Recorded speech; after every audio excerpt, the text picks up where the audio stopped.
A very warm welcome to all of you to this session on Integrated Business Solution paper organized by Board of Studies Academic. Students, keep in mind this paper is not difficult to handle, but for this you need to have proper planning and proper strategy. Students often say we have already clear group 1. Why don't we need to study again and again group 1? Students, you have to appreciate that in today's dynamic world, you cannot take decisions in silos. You have to take decision holistically. A single decision is connected with others. For example, suppose you are operating in a mature industry. Now the question arises, how will you increase profitability? You have two options. Either take market share from competitors by adopting aggressive strategies like market penetration, or you have to think differently. Instead of acquiring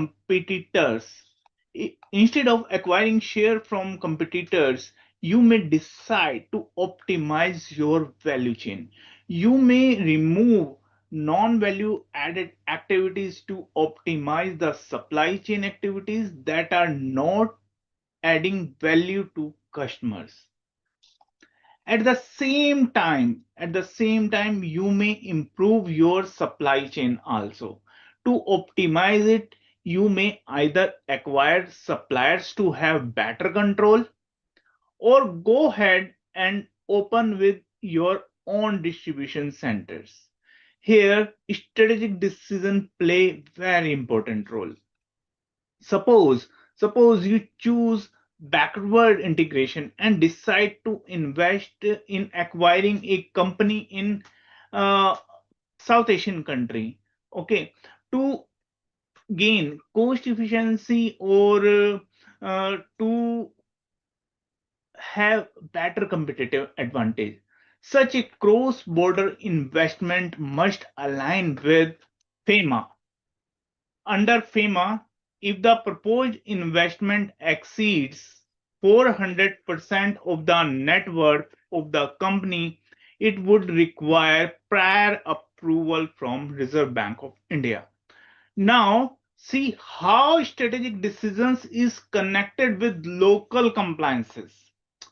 It is important to note that strategic decisions cannot exist without compliance. Both are connected, but you have to think beyond compliances. Once regulatory clearance is obtained, the next decision is about funding. There may be decisions to raise funds through debt, equity, foreign currency loans, domestic debt, fixed, fluctuating, any type of fundraising. If you opt for foreign currency debt, you must hedge against exchange rate fluctuations, especially since the rupee is very volatile in current situation. If you choose domestic debt, then this debate moves to fixed versus fluctuating rates. In a rising interest rate environment, floating rate loans lead to cost uncertainty. In such a situation, entering into an interest rate swap to convert floating rates into fixed rate may be a very important decision to reduce volatility. Further, this decision may also have custom implications. The key takeaway in this strategic decisions is that decision must be assessed not only from operational feasibility, but also from financial wisdom and regulatory compliances. This involves thinking like a CEO, considering strategic alignment, financial optimization, and regulatory foresights, especially in sector where margins are very low, very thin margins, and external factors like fuel prices and currency fluctuation can significantly impact the outcomes. Therefore, this subject is based on holistic approach. Now, let us discuss in practicality. In this group, you are making two subjects, direct tax and indirect tax. Now, students, change your mindset. Assume that you are making four papers. Okay, why I am saying this? You are making four papers. Pick one or two papers from group 1 and study them in a thorough manner. This will not only help in clearing the exam but help you in your professional life, especially subjects like FR. In addition, try to develop conceptual understanding of remaining subjects. Only if you have good conceptual clarity, you can effectively use open book resources. It will be very helpful in your exam. For use of open book resources, conceptual clarity is must. If you don't have conceptual clarity, and you are going to use open book resources, I'm sure you will end up with wasting of your time. Even if you find the right answer, but applying it will be very difficult in examination situation on a particular scenario. So to use open book resources effectively, basic conceptual understanding is must.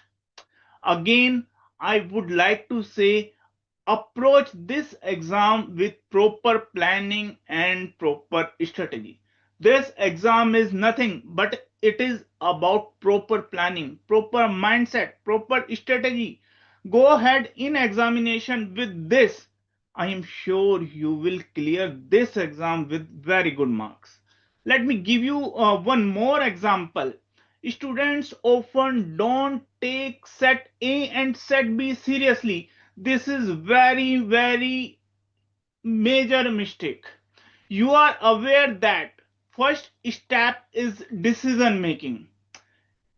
You cannot apply strategic decisions without understanding them, and this understanding comes from set B. Similarly, in today's environment, corporate governance is very important. This applies to every company. Without it, long term survival of a company is very difficult.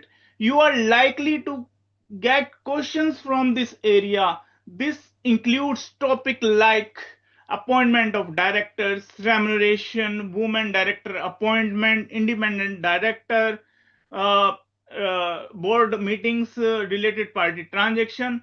Ignoring set A and set B means you are clearly losing around 35 marks, which is nearly 30% of the paper. Students, this is very important.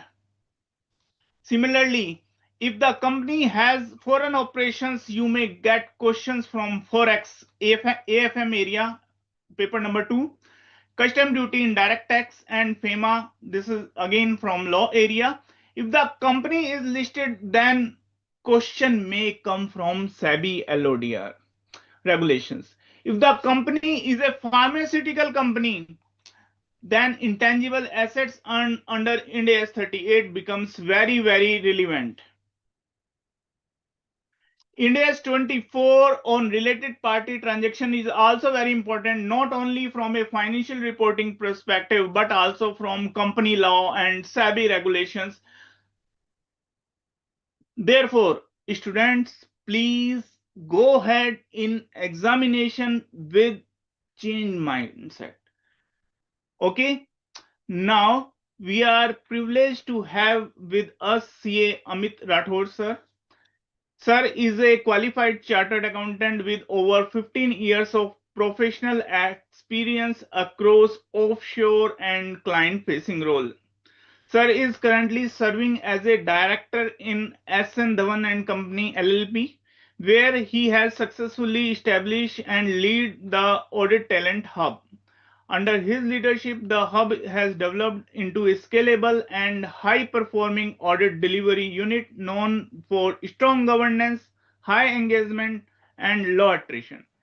He has also led several important initiatives, including the implementation of quality management standard under ISQM, delivered over more than 50,000 audit hours, and supported global audit delivery through strategic partnership with process standardization.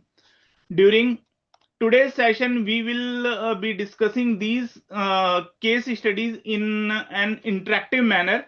If you have any question or face difficulty while analyzing the case, you may ask your question either in English or in Hindi.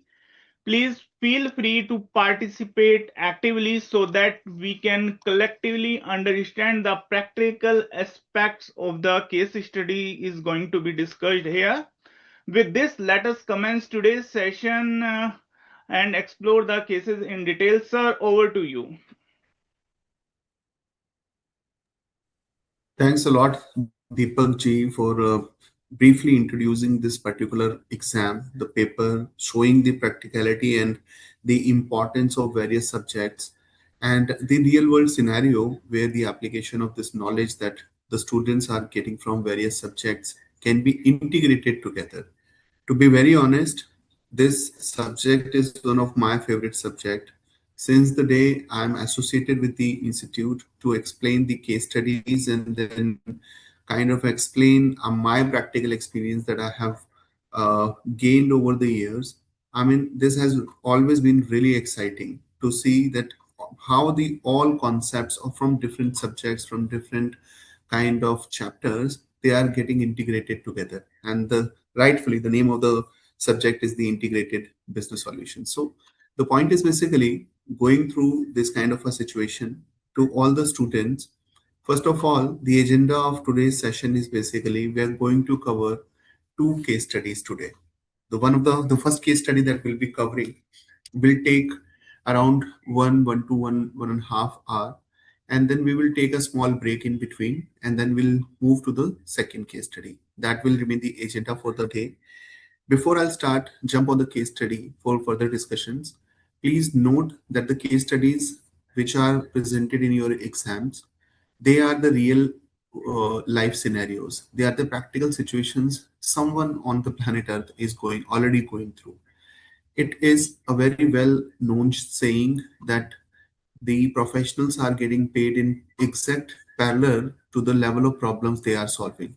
So the more or the complex the problem is, the higher the amount that is associated with it is. As a professional, we are supposed to solve the problems or do the value addition to the existing solutions. That is what is our role.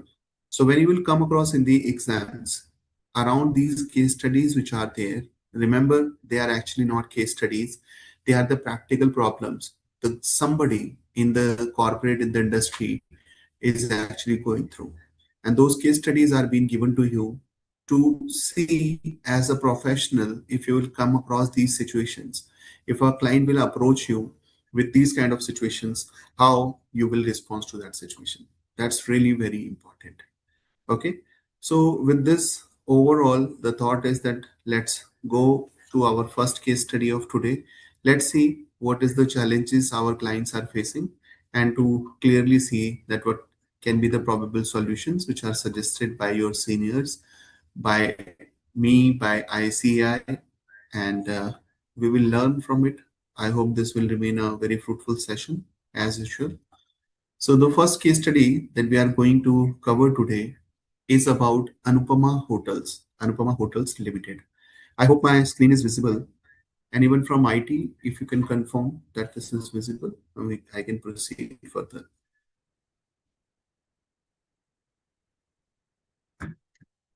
Okay, perfect. So I can clearly see it in the second screen as well. That this is team. I am audible, right? Ajit जी, आप मुझे सुन पा रहे हैं? Yes, sir. Yes, sir. हाँ, okay. I just wanted a confirmation. So this Anupama Hotel Limited, that is the first case study. It is actually a client. If you are a professional, all these corporates, they will become your client.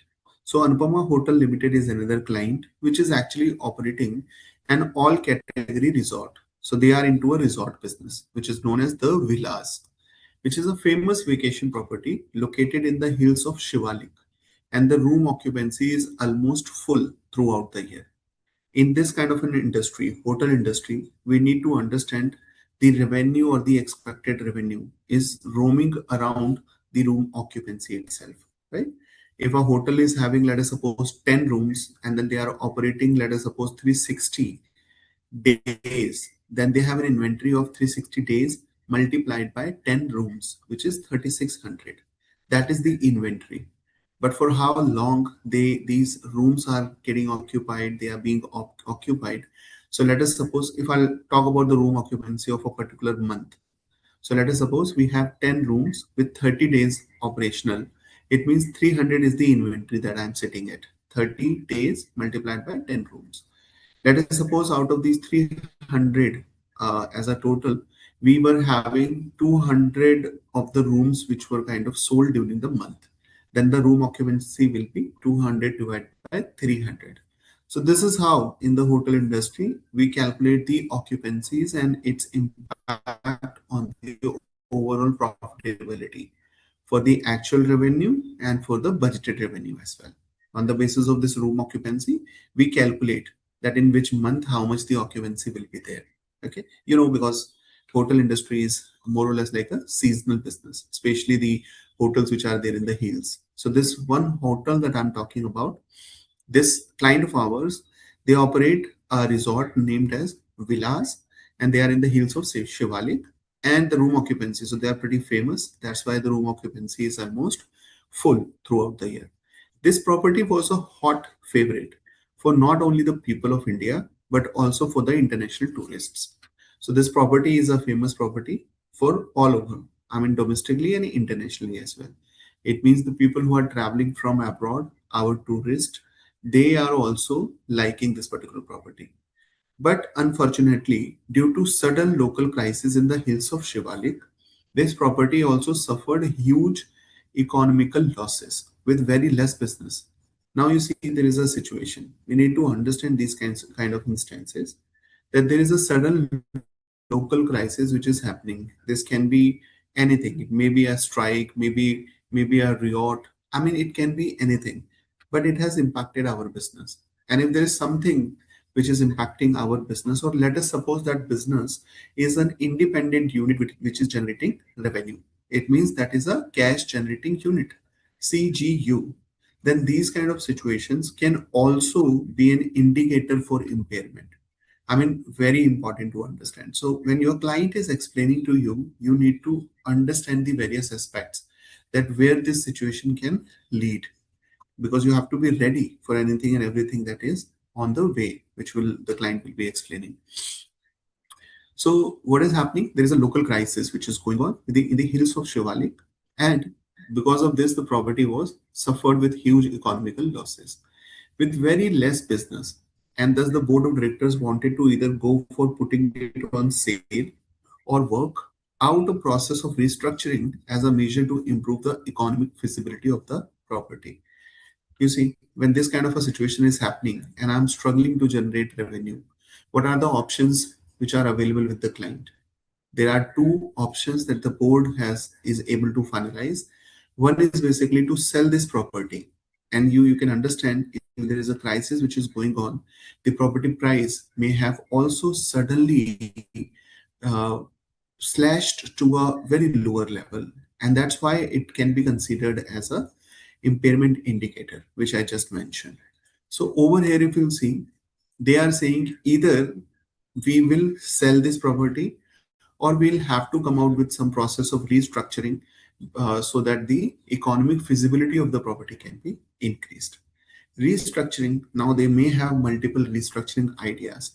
Over here in the question, it says restructuring is the corporate management term for the act of reorganizing the legal, ownership, operational, or other structure of a company for the purpose of making it more profitable or better organized for its present needs. Alternate reasons for restructuring include a change of ownership or ownership structure, demerger, or a response to a crisis or major change in the business, such as bankruptcy, repositioning, or buyout. You see, restructuring is simply, I mean, structuring again about the operations, ownership, the kind of revenue we are generating, maybe our strategy with which we have come up with. So there is a lot that we can do in a given kind of a situation. And if we are talking about anything related to ownership, operationals, debt structure, the mix of debt and equity, all those things are known as restructuring. Even if the company can be sold, we're thinking about merging it with something else, demerger, this all is a part of corporate restructuring. Restructuring may also be described as corporate restructuring, debt restructuring, and financial restructuring. Okay, if you are changing the overall ownership structure, that is the corporate restructuring. If you are changing the mix of debt, or you are, let us suppose, going back to your lenders, and then you are renegotiating the terms, this can become a debt restructuring.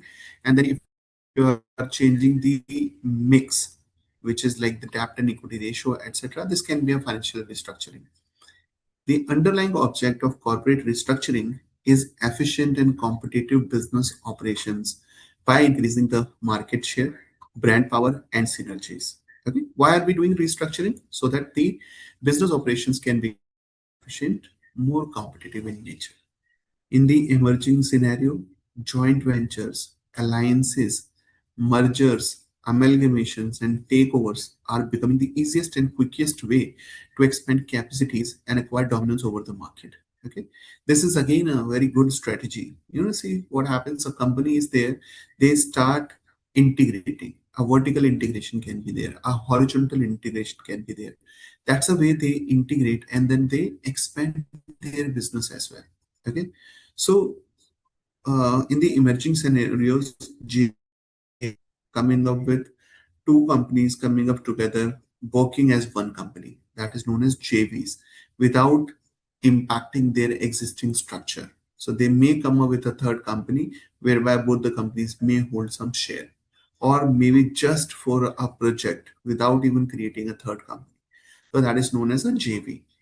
Alliances, it is just like not even a JV, it's just two people are sitting together, signing an agreement, working together to bring some synergies. Mergers, one company is getting merged with another company. Amalgamating, taking over, all are the easiest and the quickest way to expand capacities and acquire dominance over the market. They didn't want to sell it, as the price quotes they were getting were quite low, as they would have got if the conditions were normal. This is what we discussed, right? This may be, that's why I'm saying this may be an indicator of impairment, because now the prices have slashed really quickly. So they are also saying that we are not wanting to sell it, because let us suppose there was a property, there was a CGU, cash generating unit. Now the prices have slashed because there is a crisis going on. So they don't want to sell it, but they are planning to come up with a restructuring model. To do that, they have three options. Let's discuss those options in detail. Out of all the offers they have been getting, they have come down to three options and want to discuss them with you to finalize the most feasible options as follows. So, students, when you go through a case study, try to understand, as I mentioned, this is not a mere question which is asked in your IBS exams. This is a practical situation. You see, what a brilliant kind of a case study it is, that there is a hotel in the hills of Shivalik, very famous between the domestic and the international tourist. Suddenly, what happened? It is not even the hotel that, because of the some faults or some mistakes or some ignorance by the hotel, they are struggling. it is like something which is beyond their control. It is like when we study about SWOT analysis, right? Strength, weakness, opportunity, and threat. It is like a threat which cannot be controlled by the company directly. There is some crisis which is going on in the hills. I mean, a reputed business, already well settled business, is getting impacted because of some external factors. And the valuation of the company has actually slashed quickly to a very low price. The management is thinking that now the losses are happening.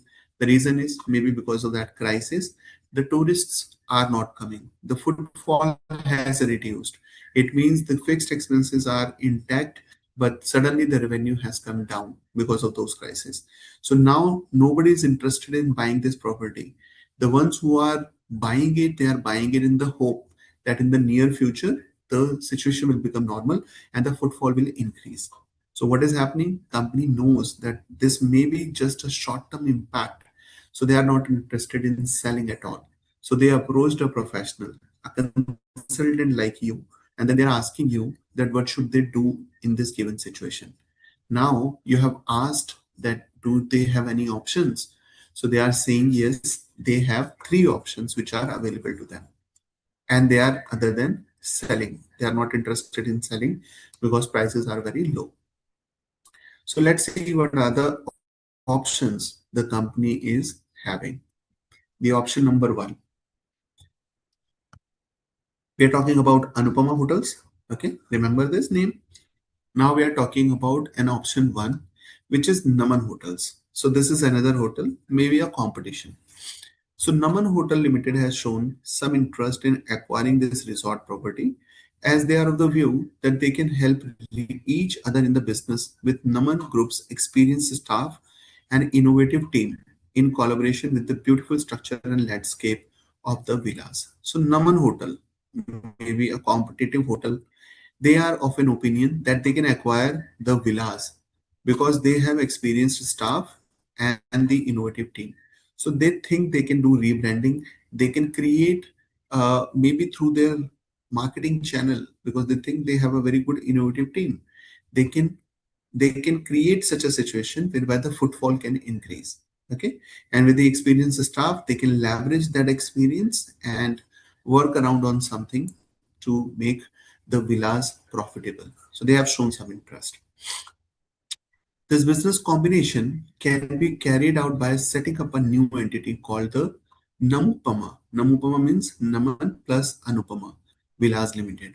That will issue 50 shares of Anupama Hotels Limited shareholders and 100 shares to Naman Hotels Limited.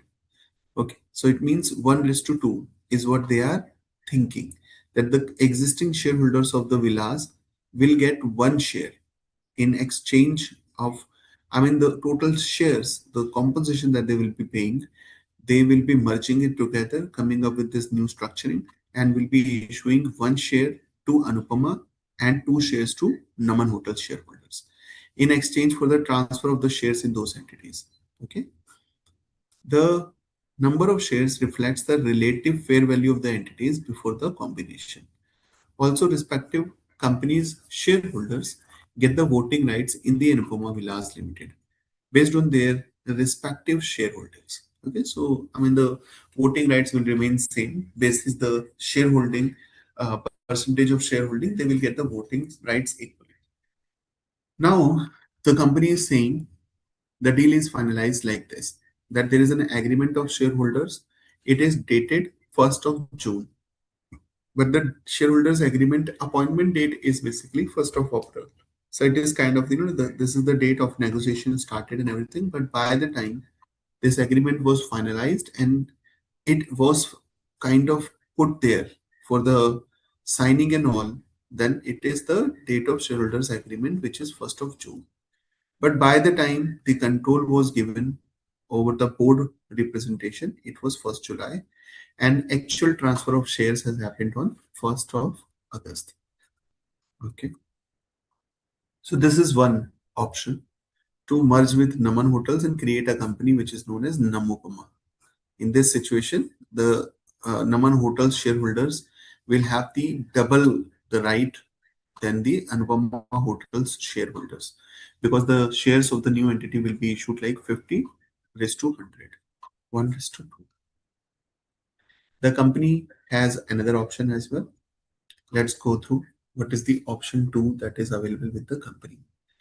There is another hotel, there is another company, Kavya Hotels. We are discussing about Naman Hotel. Then there is another one, Kavya Hotel, from a different state. So they are from different state, and they want to acquire Anupama Hotels Limited to take charge of the resort property with its managing director, Miss Kavya Narula, having confidence of pulling the property out of economic losses using her vast experience in the field of hospitality industry. So Miss Kavya Narula, she is the managing director of Kavya Hotels. She thinks that she understands the business of hotel industries in a better way because of her vast experience. And she is of an opinion that the Anupama Hotels financial crisis that they are going through, Miss Kavya can make this particular property come out of those kind of losses, out of economic losses, using her vast experience in the field of hospitality industry. To substantiate this, they are asked by the management of Anupama Hotels Limited to put forward the financial details of their performance during the FY 23-24 for Anupama Limited.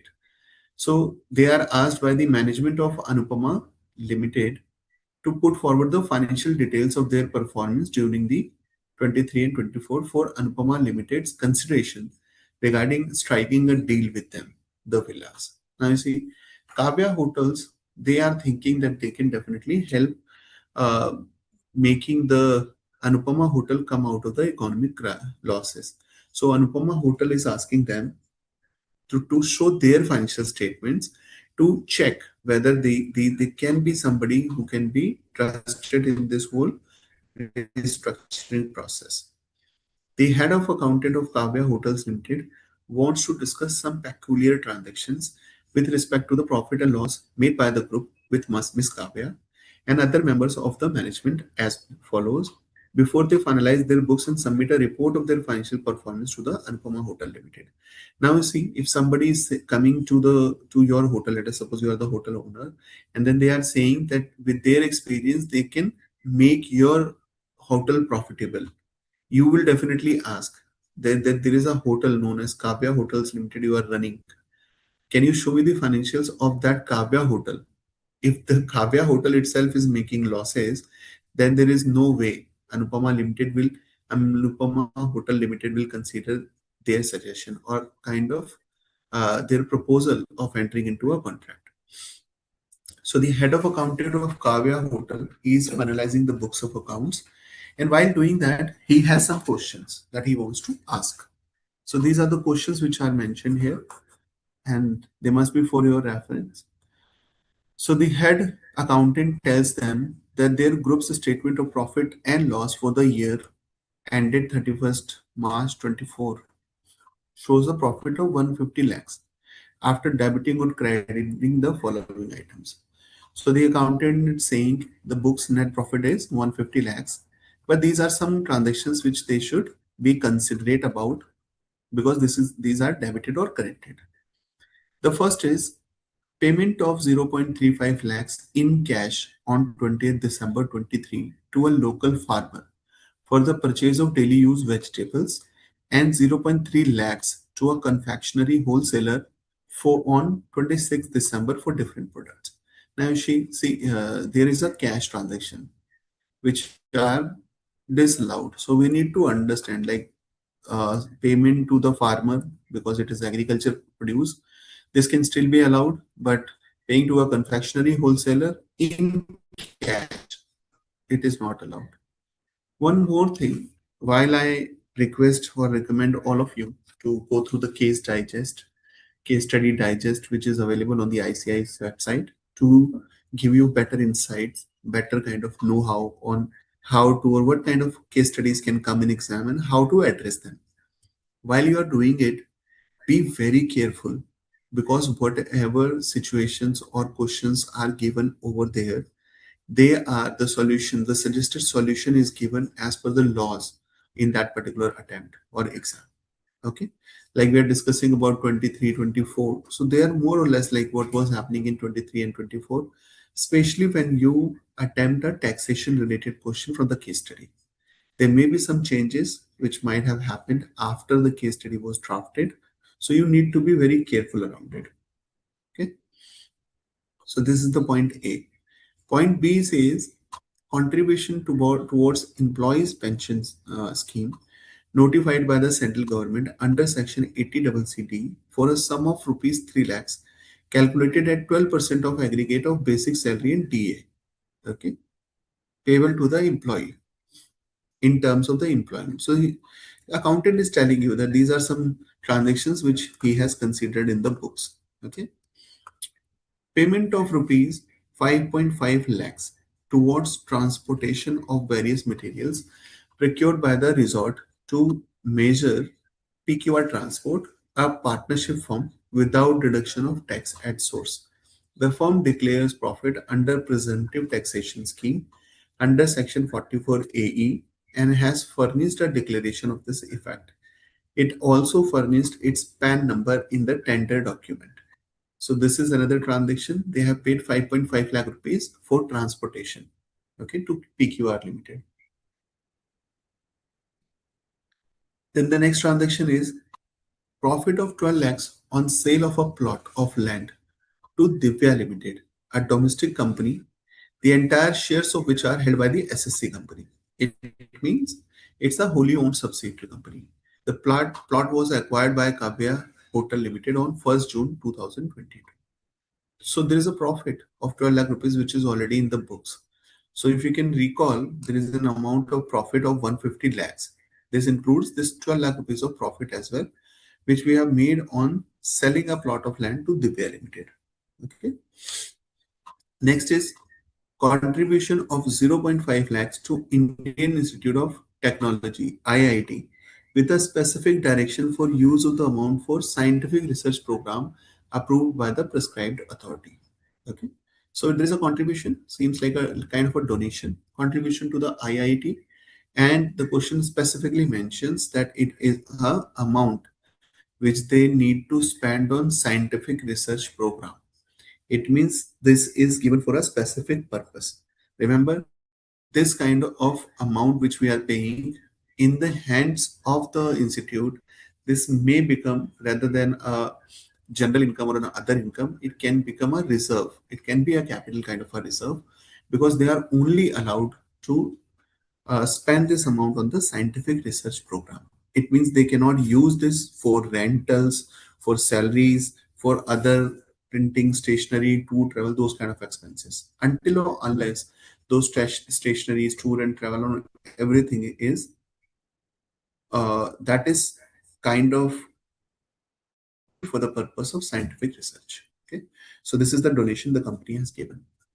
Then there is an expense of 5 lakhs on foreign travel of two directors for a collaboration agreement with a foreign company for a brewery project to be set up. The negotiation did not succeed and the project was abandoned. So 5 lakh rupees paid for an abandoned project, which means the directors traveled to a different country for a deal, but this deal was not finalized, and then finally the project was abandoned. Next is fees of rupees 1 lakh paid to independent directors for attending board meeting without deduction of tax at source under section 194J, professional services basically. So there is a 1 lakh rupees which is paid to independent directors at the sitting fees. Okay, this is known as the sitting fees in the corporate. So 1 lakh rupees was paid, but TDS was not deducted on that. Then we have depreciation charged rupees 10 lakhs, okay, in the books. So the head accountant has mentioned that they have in books of 1,50,000, 1.150 lakhs of profit. But then these transactions are there which are very specific in nature. So anyone who is finalizing books or calculating taxation should be aware about it. Okay. After submitting a report on their financial performance, Kavya Group works out on the acquisition plan of the villas. Now, Kavya Group is working out on the plan of acquiring the villas on 1st April 24. It will acquire 80% of the equity interest of Anupama Limited in exchange of cash of rupees 300 lakh. They are saying they will acquire 80% and then they will pay 300 lakhs. Due to the legal compulsion, Anupama Hotel Limited will have to dispose of their investments by a specific date such that they will not have any sufficient time to market their property to multiple potential buyers. The management of the Kavya Hotels Limited initially measures the separately recognizable identifiable assets acquired and the liabilities assumed as of the acquisition date in accordance with the requirement of the Ind AS. The identifiable assets are measured at 600 lakhs and the liabilities assumed are measured at 200 lakhs.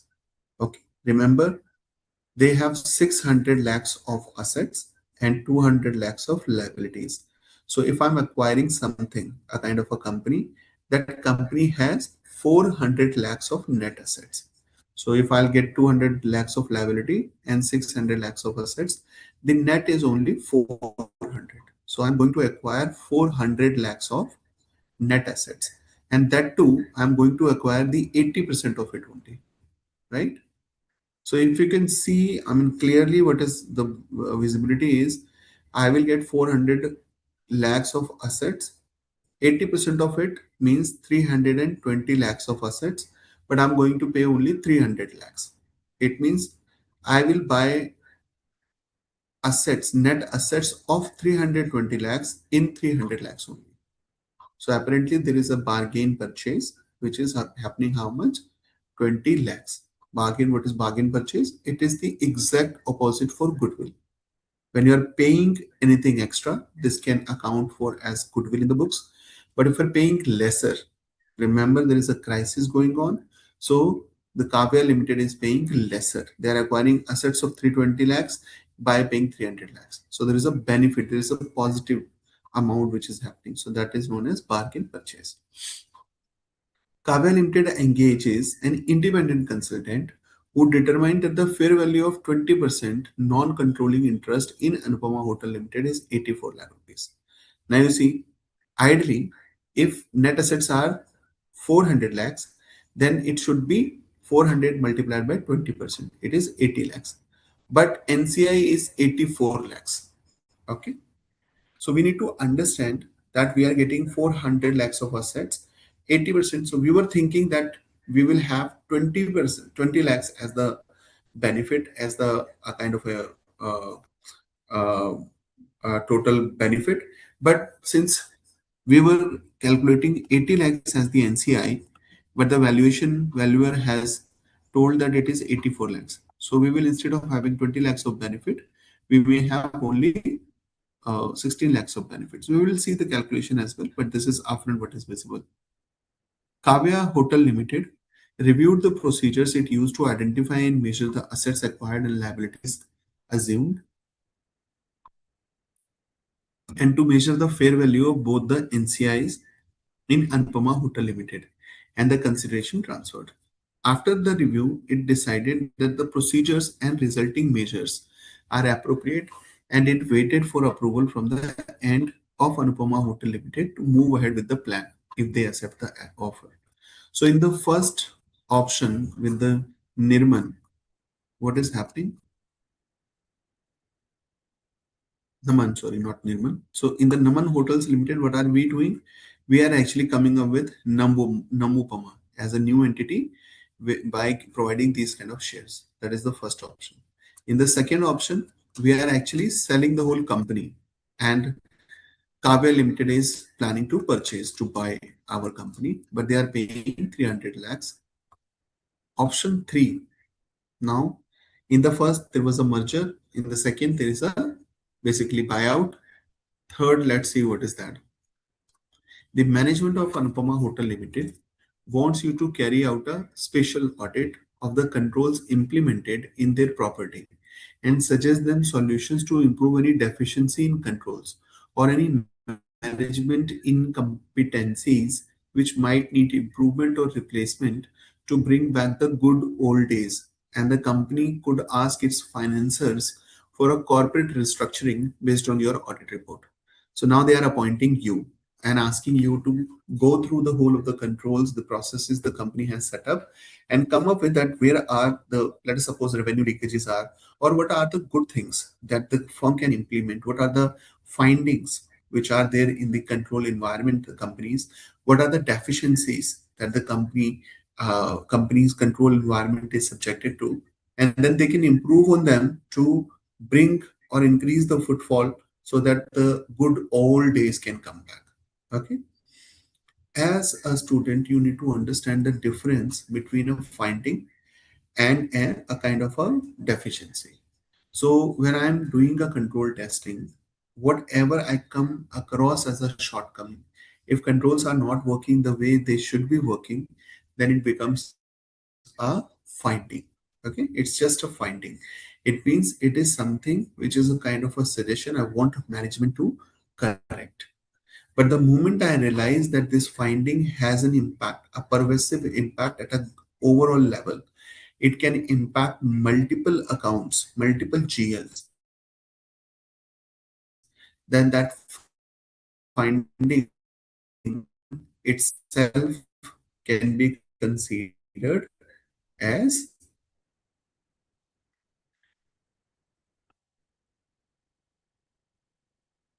the finding will be known as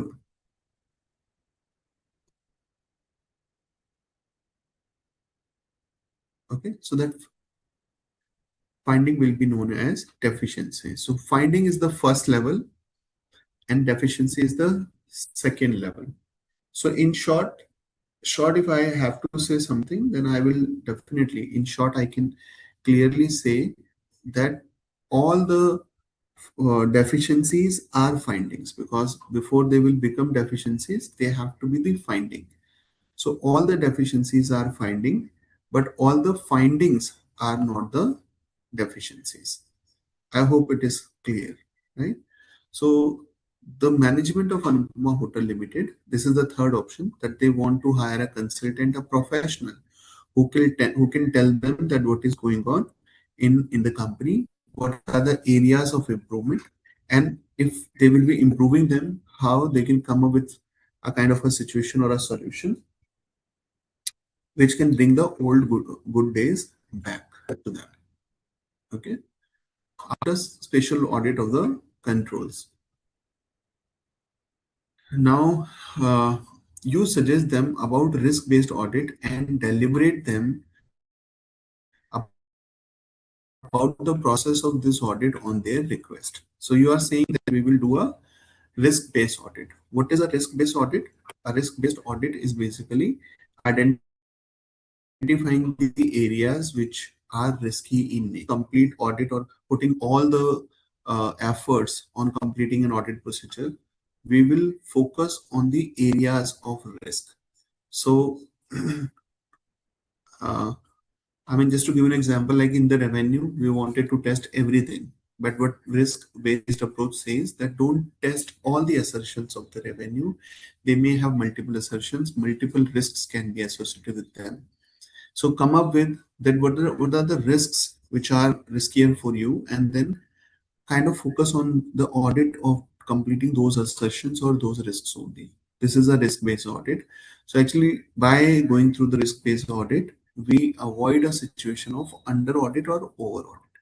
So we are professionals. We are suggesting that a risk-based audit can be a better audit, and deliberate them about the process of this audit on their request. You tell them that your audit would be risk based or focused on areas of greatest risk to the achievement of the audited entity's objective. Risk based audit is an approach to the audit that analyzes audit risks, sets materiality threshold based on audit risk analysis, and develops audit program that allocate a larger portion of audit resources to high risk areas. You see, it is a risk based audit, so we need to identify the high risk areas. It means I'm not going to do the audit of revenue. Just giving an example, instead of doing audit of revenue, what I will do the relevant assertion where the risk is there. So I'll get on the ground, we'll understand what are the assertions, what are the controls around them, what are the various risks that are associated with those assertions, and what are the key risks that I need to focus upon. This is a risk-based audit. So risk-based audit is an essential element of a financial audit, both in the attest audit of the financial statements and in the audit of financial systems and transactions, including evaluation of internal controls. So it is saying, be it the control testing or be it the overall financial audit, the risk-based approach is always essential. It focuses primarily on the identification and assessment of the financial statement misstatements, risks, and provide a framework to reduce the impact to the financial statements of these identified risks to an acceptable level before rendering an opinion on the financial statements. It says what you need to do as an auditor. You need to do a risk assessment, identify the risk, draft your procedures so that you can mitigate that risk, or if not mitigated, at least to reduce the risk to a acceptable limit, so that you can frame your opinion and then you can provide it on the financial statements. This is a risk-based approach. It also provides indicators of risks as a basis of opportunity for improvement of audit risk management and control processes. So you are now suggesting your client. Okay, remember, it's not anything else, but it's your client now. So you are suggesting your client that you, instead of doing audit, you will be doing a risk-based audit. This affords an opportunity to the auditee to improve its operations from recommendations on risks that do not have a current impact on the financial statements, but impact the audited entity's operational strategies and performance over the long term. The auditor's objective in a risk-based audit is to obtain reasonable assurance that no material misstatement, whether caused by fraud or error, exists in the financial statements. That's the ultimate objective of the audit, right? That we will be doing a risk-based audit and we will get a reasonable assurance. Okay, you can't get an absolute assurance. Okay, so there are various types of assurance that are there. You may have a limited assurance, which is controlling, or I will say auditing the areas, limited areas, to get the assurance around. And limited review for this listed engagements can be a example of limited assurance. Okay. Then we may have audit framing our opinion, going through and completing the audit. This can be a reasonable assurance. In few instances, you will come across that you may have to give absolute assurance as well. But then this will not be an audit report or opinion. It will be known as certification. Okay. So when you want to give a certification, that can be considered as an absolute assurance. And in this situation, by doing risk-based audit, since we are not everything, we cannot give absolute assurance. We have to give only reasonable assurance. And that too, that no material misstatements. It means misstatements can still be there. Even when I have audited, misstatements can be there. And that's why there is a saying, right? That an auditor is a watchdog. It's not a bloodhound. An auditor is not expected to run and detect all the frauds or errors in the financial statements. We, by doing risk-based approach, by following a sampling approach, the whole purpose of doing audit is to get the reasonable assurance that there is no material misstatement. Misstatements can be there, but they are not material. And when we are talking about it, we cannot say that fraud is not there, or intentional misstatements are not there, right? But the audit, it says that we need to ensure that misstatements which are material should not be there. Okay, be it by fraud or be it by error. Okay, and if there will be any material misstatement in the books after we have framed our opinion, then that is known as the audit risk. It means a risk that I have given, the audit opinion that I have given is not correct. Okay, so in the risk-based audit, we get the reasonable assurance that no material misstatement is there, be it by fraud or error. They are not there. This involves the following three key steps. So, what are the key steps? These are the three key steps which are there. Assessing the risk of material misstatements in the financial statement. So, you will assess the risk. Okay, that what are the risks? As I mentioned, you need to understand what are the assertions, then what are the risks associated with those assertions, and what are the risks which are material in nature or important, or I'll say significant in nature for you, that you are going ahead and testing. That's what a risk based approach is. So you will assess the risk of material misstatements in the financial statements. You will design and perform audit procedures that responds to assessed risk and reduce the risk of material misstatements in the financial statement to an acceptably low level.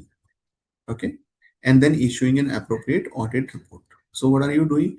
You are assessing the risk, then are designing and performing procedures, and then reducing the risk to a acceptably low level. How you do that? Basically, let us suppose you come across in audit there is a misstatement in the financial statements, be it because of error or because of fraud. But let us suppose there is an accounting entry which is not passed, or let us suppose there is a accounting policy which is not commensurating with the available IFRS or Ind AS or the kind of accounting standards that we are following.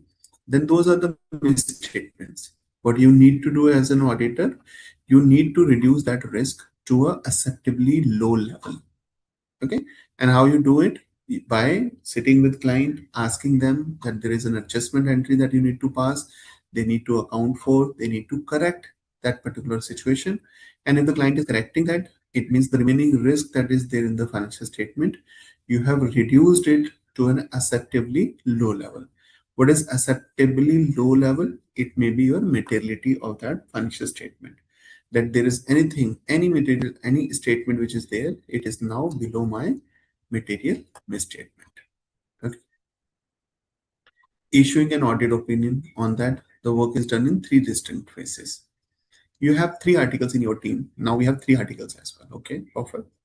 And you delegate them the work as Komal to check and evaluate the controls in the restaurant and bar and work on the risk associated, while another two articles help to the allocated work as follows. So Komal is there, maybe Komal is the senior one because we give this kind of a work to evaluate the controls to the senior resources generally.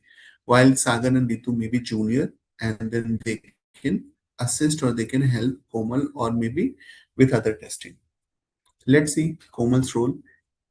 During the process of extracting the exception reports in the restaurant, she observes numerous purchase entries without valid purchase order.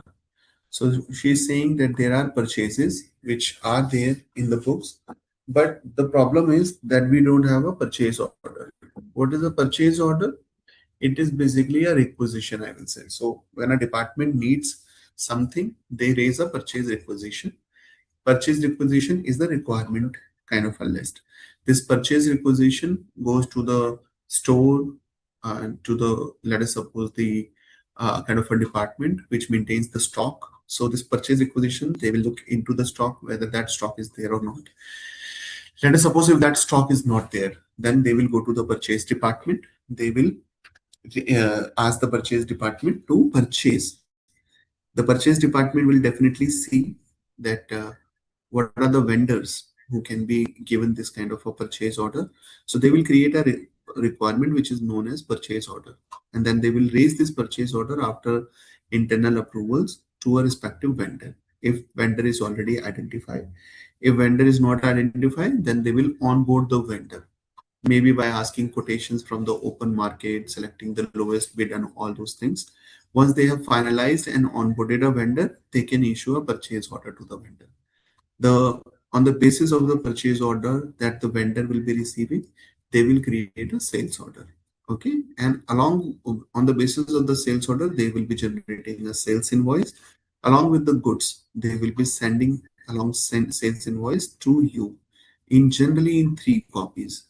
The goods will come to your quality department. Your quality department will check, match it with the PO, and then simultaneously with the sales, they will send goods to the store along with one invoice. One invoice will go to finance, and the other can go with the PO to the purchase department that it is closed. So depending upon this process may be different for different companies, but I have told you a generic kind of a process which is followed by the industry. So during the process of extracting the exception report in the restaurant, she observes numerous purchase entries without valid POs. In terms of percentage, about 30% of the purchases were made without valid purchase order, and also few purchase orders were validated after the actual purchase. You see, so company may have a control which is designed very beautifully. So they may have a control that all the purchases will happen against purchase order only, and all the purchase orders will be approved by somebody in the hierarchy. So let us suppose they have given the hierarchy as well, that up to 50,000 rupees this one particular person will be approving, more than 50,000 to 1 lakh this person will be approving, and so on. But the question is, even if I have designed a control pretty well, maybe in front of me, I have implemented that as well. I have asked everyone to follow that implementation. The biggest concern is whether this was there effective for the complete year or not. If it was not there implemented throughout the year, then it is like the control is having a kind of a deficiency in it. Okay, and this is what Komal can clearly see, that there were a lot of purchase orders, purchases which happened without purchase orders, or in some cases the purchase order was there, but it was actually created or approved after the purchases was done. Okay, without valid. Also, there was no reconciliation between the goods received and the goods order. Okay, so as I told you in the process, what happens? The vendor creates the sales invoice, and along with the sales invoice, he sends the goods, which is first of all verified by my quality and inspection department. The quality and inspection department, what he does, he checks the quality of the goods received and matches the sales invoice with the PO. Okay, so they are saying that this was also not there. Also, there was no reconciliation between the goods received and the goods ordered. So the confusion or the problem can be, if I'm ordering something, let us suppose at a fixed price. So considering a hotel, just to give an example, let us suppose I am ordering some kitchen material, and that kitchen material, let us suppose ghee is there, just to give an example. So if ghee is there, I'm ordering that ghee and I'm receiving that ghee. Maybe for ordering, I don't have a PO. So let us suppose I thought that I will get some ghee at 1200, 1500 rupees per kg. I asked the vendor, but when he sent the invoice, it came to us with, let us suppose, 2000 rupees per kg. But this reconciliation was also not done. So when the management has hired you and you are doing all this, there is a clearly, kind of a risk that controls are not working the way they should. It means we might be, there can be a fraud in the company because control weakness is there. There is a high risk of fraud. The lesser impactful the controls are, the higher the risk of the fraud is there. Okay, so in this situation, it is clearly visible that the fraud may happen in this given situation. She proceeds ahead to check the validity of purchases at account balance level and follows some specific audit procedures to achieve her objective. Also, she is told that the resort has a tie-up with the Hard Coupons Limited, which sells coupons to general public that are redeemable against specified luxury food products at selected properties, and the villas being one of them. Okay, so there is a Hard Coupons Limited. Nowadays you can see there is a lot of coupon companies. So there is a coupon company known as Hard Coupons Limited. They are issuing coupons on behalf of the villas. It means the customers holding those coupons can come back and redeem those coupons against the invoice, against the food bill, etc. Each coupon is sold for the value of 900, but it is redeemable for supplies worth rupees 1000. It means we are selling 1000 rupees of coupon in 900 rupees. It means 100 rupees can be considered as the discount which the company is planning to give. She also notices a working capital block relating to GST ITC utilization by the hotel. During the current year, they have been awarded a contract for catering in the marriage to be held in Dehradun. They have further subcontracted it for supply of snacks to be served in the marriage to Vanraj and Sons. So there is another vendor, Vanraj and Sons, So they have subcontracted basically for snacks supply. Local caterer of Dehradun. The head accountant is of the view that they cannot avail ITC on such subcontract. So let us suppose that they have paid some amount of to this subcontractor. When they cleared subcontractor's bill, they must have paid some GST on it.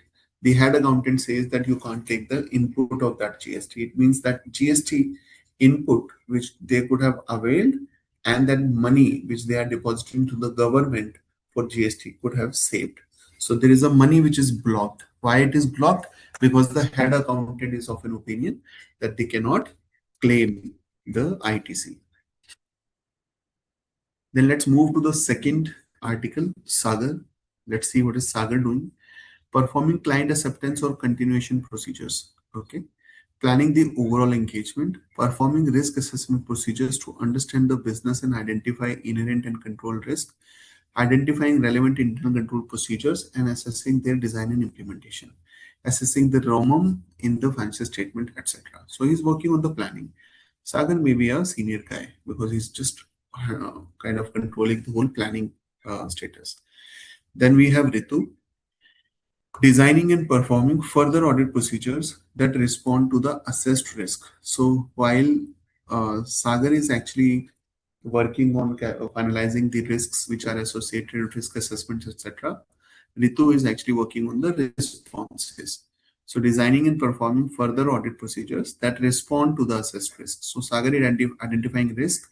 Ritu is working on the audit procedures to assess the ROMM, to respond to the ROMM, and will provide the evidence necessary to support the audit evidence. So Ritu is actually doing testing, to be honest, right? It may be test of control.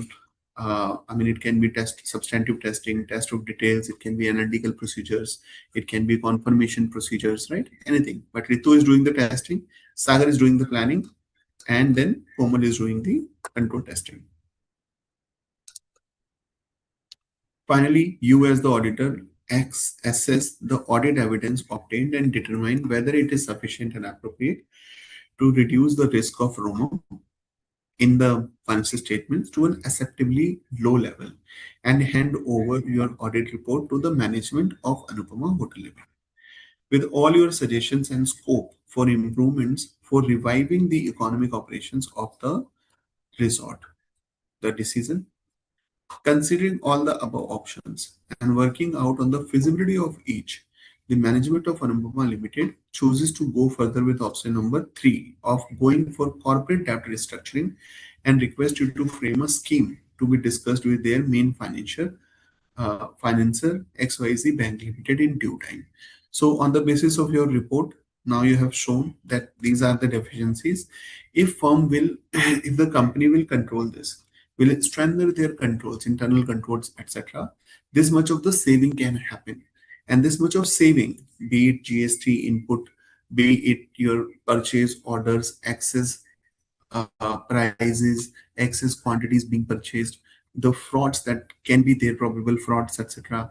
So you are saying if you are coming up with a report, then it can go back to the bank or to that corporate, I mean, company who has given debt, tell them that whatever amount they have given, it was basically used in these kind of shortcomings. There was a revenue leakage that happened, and request the company that we are ready to fix these kind of uh, I mean loopholes, or I will say that these are the revenue leakages that we are ready to fix, and if we'll be able to fix, then the company may come into gain, into profit again. Old good days can come back, and if this is possible, you may go back to the provider to ask them to do a restructuring, so that at a later stage we can definitely pay them more if things will come in profitable. So on the basis of your audit report, they are going with the restructuring. I mean, this is the case study. I mean, a very good case study.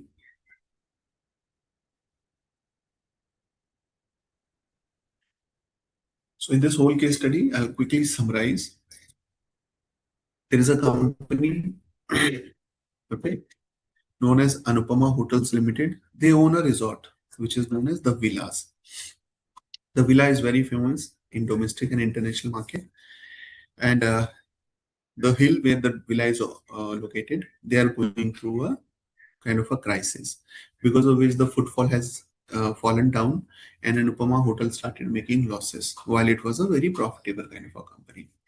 So now the Anupama Hotel Limited, the owners are thinking that they have to come out of this situation, and to for that they have come to you with three options.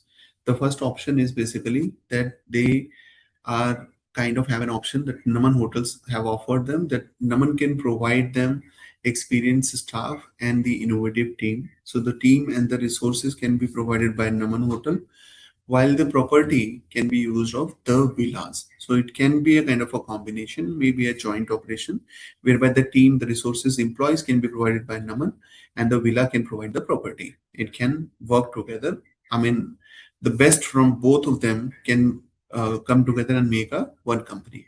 If that is happening, then the shareholders will be paid 50 shares to 100 shares kind of a ratio, and these are the dates on which these things are happening. In the option two, there is another company which is known as Kavya Hotels Limited. What is Kavya? Kavya's managing director is thinking that they can definitely turn the company into profitable with the vast of the experience. And then the company, the our company, Anupama Limited, have actually asked Kavya Hotels to present the financial statements. The accountant has prepared the financial statements, and they are saying that there is a profit of 150 lakhs after divesting. So these are some instances the accountant is telling you, asking you to take care of. And this is a kind of a buyout position. So the amount is decided, the net assets are being decided, and everything is sorted. The third option is basically whereby companies thinking, what if I'm not going into the sale? Instead, we are hiring a professional consultant who can do the restructuring, not who can help me doing the restructuring by providing us a report. So when they hired you, you have started coming up with a risk-based approach. So you have three members who are working, Komal, Sagar, and Ritu. Komal is working on control testing, and she noticed that there are a lot of invoices which are there without a purchase order. Even if the purchase order is there, it is post facto. I mean, it was kind of an approved. And then there is a situation of not taking ITC credit, because of which funds are also locked. So this is the Komal's observation. On the other side, Sagar is also working on the performing the client acceptance, planning, ROMM, all those kind of things, right? Identifying the kind of like risks, and then associating them with significant quotabs, material quotabs, etc.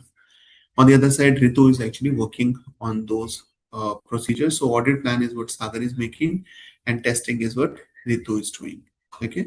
Finally, on the basis of the report that you are providing, the firm has finally decided that they will be going with the third decision, which is a more feasible one. So they will be going for the debt restructuring to their financiers, which is XYZ Bank. So XYZ Bank must have given them some loan. They want to restructure it. And beautiful case studies. Case study. Now we can move on to the question and answer of this case study. And again, my humble request is, when you will be appearing in the exam, please, you will not have this much of time. The way we are spending the time on a one single case study, you will definitely not have this much of time. So I will recommend to read the case study twice. The one once, it should be rapidly, it should be quickly, it should be with a decent speed, I will say, so that you can understand that what concepts it is from. You can make up your mind whether you need to attend this case study or the next case study, because you are given, it's like, there are more case studies than you are supposed to attend. So you can choose which one to leave or which one to attend. Okay. The first uh, reading should be little quick. Once you have decided that this is the case study that you are going ahead with, now you can start making notes. So again, the speed will definitely be slower than the first time, but you will not have much time to go through with case study again and again. Like for every question, if you want to go back and read the para again, or kind of, like you want to go through the case study again, it will take a lot of time. And then at the end, you may come across a situation whereby you are left with very less time or you have to kind of leave some part of the exam. Okay, to avoid that, keep making notes when you are going through the case studies. Keep making notes so that when you will appear or attend the questions, you know where to look exactly. Now, the first so we have two types of questions which are being asked in each case study. The first one is the multiple choice, and the second one is a descriptive question. So we'll start with the multiple choice questions. The first question is, which of the following is not? Remember, it's not. Okay. An indicator of possible potential misstatement with respect to existence assertion, which could be identified while performing audit of Anupama Hotels Limited. Okay, so what can be an indicator of possible, an indicator, not an indicator, okay, possible potential misstatement for existence. The first one is source documents are overstated. Is it an indicator of potential misstatement? The answer is yes. Source documents can be overstated. It means uh, there is a possibility that this is not existing. Okay, so it's an indicator that it's an indicator that the existence is not there. It means you have, let us suppose, an invoice is there, you have purchased that invoice, purchased the goods, and the invoice is overstated. So that may be a potential, a probability kind of a thing, that these goods are not in existence. To give an example, like what if the invoice says instead of 20 kg of ghee that you purchased, the invoice you received is of 25 kg. So there is a high probability this 5 kg is not there. Okay. Fictitious transactions entered on source document.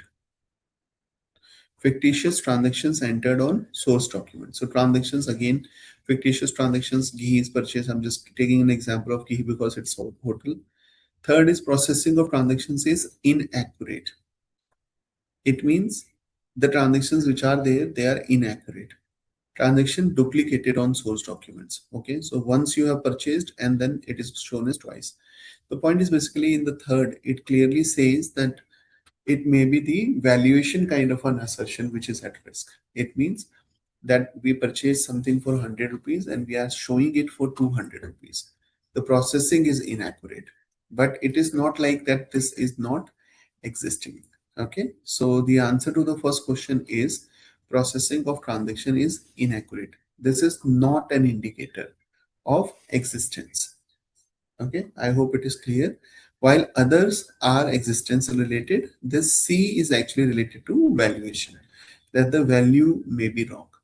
So these are the reasons. We have completeness, transactions not identified. So if I'm talking about an assertion of completeness, what can be the indicators? Transactions are not identified, source document not prepared, source document not captured, rejected source, existence, fictitious or unauthorized transactions, source documents over status, transaction duplicated, capture of source documents duplicated, invalid source document, recording. This can be source documents captured inaccurately, processing of transactions. These are some examples basically. So when you are writing the answer, you need not to write all of this together. It is just like you need to answer for multiple choice questions. You can mention C, which is processing of transactions is accurate and inaccurate, and that is okay. This is another benefit of going through the case studies from the case study digest, because if you will be going through, you will get to learn a lot of new things as well. Like in this equation, you can see that what kind of risks can be there when you are attempting the various types of assertions. Let's move to the second one. The head accountant's view with respect to utilization of ITC on the contract outsourced to Vansrajan's son is correct, as ITC is not available. Incorrect, as ITC is available. Correct, as ITC is available only when catering services is provided, or correct, as ITC on subcontracting of catering services is not available. So he is absolutely wrong, because it's the, like it's a subcontracting that you are doing of that business. Any GST that you are paying, you can definitely claim the ITC. So the money is unnecessarily blocked, which is known as That's why the option of B is incorrect as ITC is available. Reason, I mean, simple, because you can take it. ITC on such goods and services is allowed in the case of subcontracting when such goods or services are used by taxpayer who is in the same line of business. Outdoor catering services available by another outdoor caterer. So in this case, I this is allowed. In the third question, you see which two account balances are most likely to be affected by the wrongdoings found by the Komal while auditing the expenses of the restaurants. Okay, you see, where is the problem? The problem is with the purchases. POs are not there. The invoices, purchase invoices are there. So if PO or purchase invoices are inflated or fake POs are there, the second leg will be accounts payable. So it is clearly, I mean, it can be very clearly can be seen that purchases and the account payables are something which will be impacted in this given situation because her findings, Komal's findings are more or less surrounded around purchases. So purchase and account payables. Assertions related to validity of the purchases is being moved. Now the fourth question is what is the value supply of luxury food coupons as sold by the Hard Coupons Limited under GST law? You see, you are asking 900 rupees and then you are offering a coupon of 1000 rupees. What should be the value under the GST law? It is not like 900 is being paid by the customer. The point is basically when customer is coming to a restaurant, they are using 1000 rupees as payment. Okay. So the value of supply will be 1000, not 900. The customer is able to reduce the total bill by 1000 rupees by showing the coupon. So for the fourth, the answer will be 1000. What is the reason? The reason is in terms of rule number 32.6 of the CGST rules relating to valuation, the value of coupon is redeemable against a supply of good shall be equal to the money value of the goods redeemable against it. Simple. I mean, the customer will come and will reduce the bill, total bill of food by 1000 rupees. So its value is 1000 rupees. It is more or less like customer is paying 1000 rupees. Okay. Not from bank, but then using the coupon. Then suppose Anupama Hotels Limited strikes a deal with Naman Hotel Limited, which is the first option, as per the plan of the business combination put forward by the later. Statement 1 says, in this case, the acquirer will be Anupama Hotel Limited and not the Naman Hotel Limited.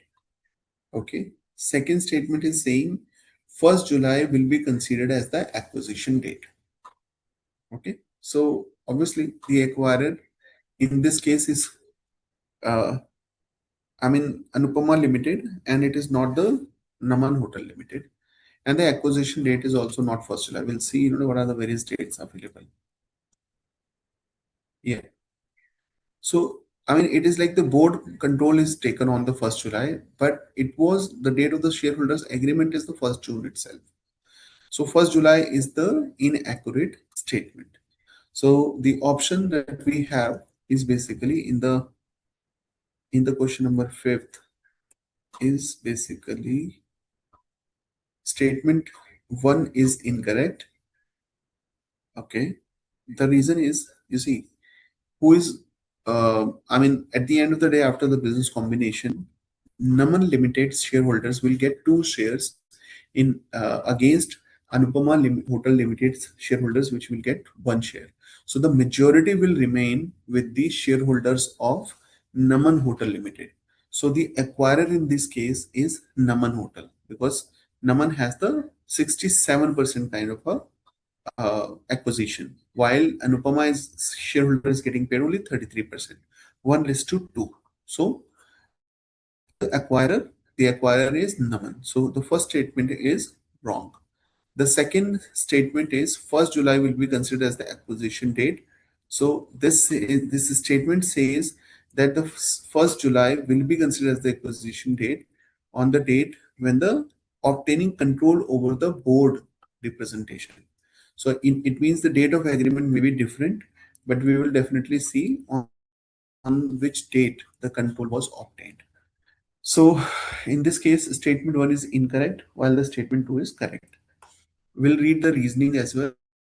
As per the para B15 of Ind AS 103 is a business combination effected primarily by exchanging equity interest. The acquirer is usually the entity that issues its equity interest. So Anupama Hotel, uh, this Naman Hotel has given shares to the Anupama. So Naman is the acquirer. Okay, and that too I told you, which is like double 67%. So that's the same reasoning. Statement 2 says in this case, as the control over financial and reporting operating policies are acquired through obtaining board representations on 1st July, it is the date that is considered as the acquisition date.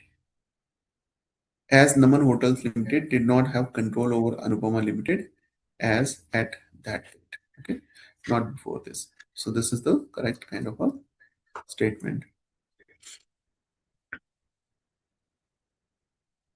Now we are moving to the second section of the question, which says descriptive questions. So let's go through the descriptive questions as well. The first descriptive question is calculate the gain or loss Kavya Hotel Limited will make on acquisition of Anupama Hotel Limited if their deal is finalized. I mean, I have shown you the calculation of bargain purchase, but we will see how the calculation is done. Also, show the journal entries for accounting of its acquisition. Okay. Also, calculate the value of the NCI in the Anupama Hotels Limited on the basis of proportionate interest method. If alternatively apply and resulting goodwill gain or bargain purchase. So proportionate method, it is 20% of net assets, which was 400 lakhs. So we'll see. I mean, obviously that will be different, but let's go. So the answer says the amount of Anupama Hotel Limited net assets are 400, which is 600, 500 minus 100. I think 600 minus 200, what I can recall. But anyways, I mean, this is the same thing. 400 is the answer, but let me just quickly see why I can recall 600 and 200. You see, so the identifiable assets are 600 lakhs and the liability is 200 lakhs. So 600 minus 200. The question, I think this is a misprint or something, but it is 400. Exceeded the fair value of the consideration transfer plus the fair value of the non-controlling interest. So, which is 300 is my fair contribution plus 84. What is 84 now? 84 is the fair valuation of the NCI. That 20% is valued at 84. So Kavya Hotel Limited measures the gain on its purchase of the 80% interest like this. So 600 minus 200, 400 lakh is the net assets. And then we have 300 I have paid and 84 is the NCI. So I told you the gain, the profit that I am sitting at is 16. Basically what has happened, if you can understand in this whole equation, that I have purchased assets of 400 minus 84 because 84 belongs to somebody else. So the net assets that I have bought is 316. So to buy 316 lakhs of assets, how much money I have paid? I have paid only 300. So 16 lakh rupees of gain is there. So the journal entry will be that I have got these many of assets, 600. The liabilities are 200. So 600 to 200. To cash, I am paying 300.